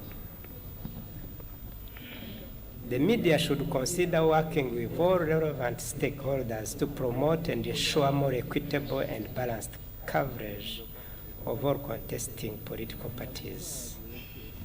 The political parties should consider intensifying civic and voter education efforts aimed at capacitating their supporters with adequate information on the voting process and encouraging higher voting turnout.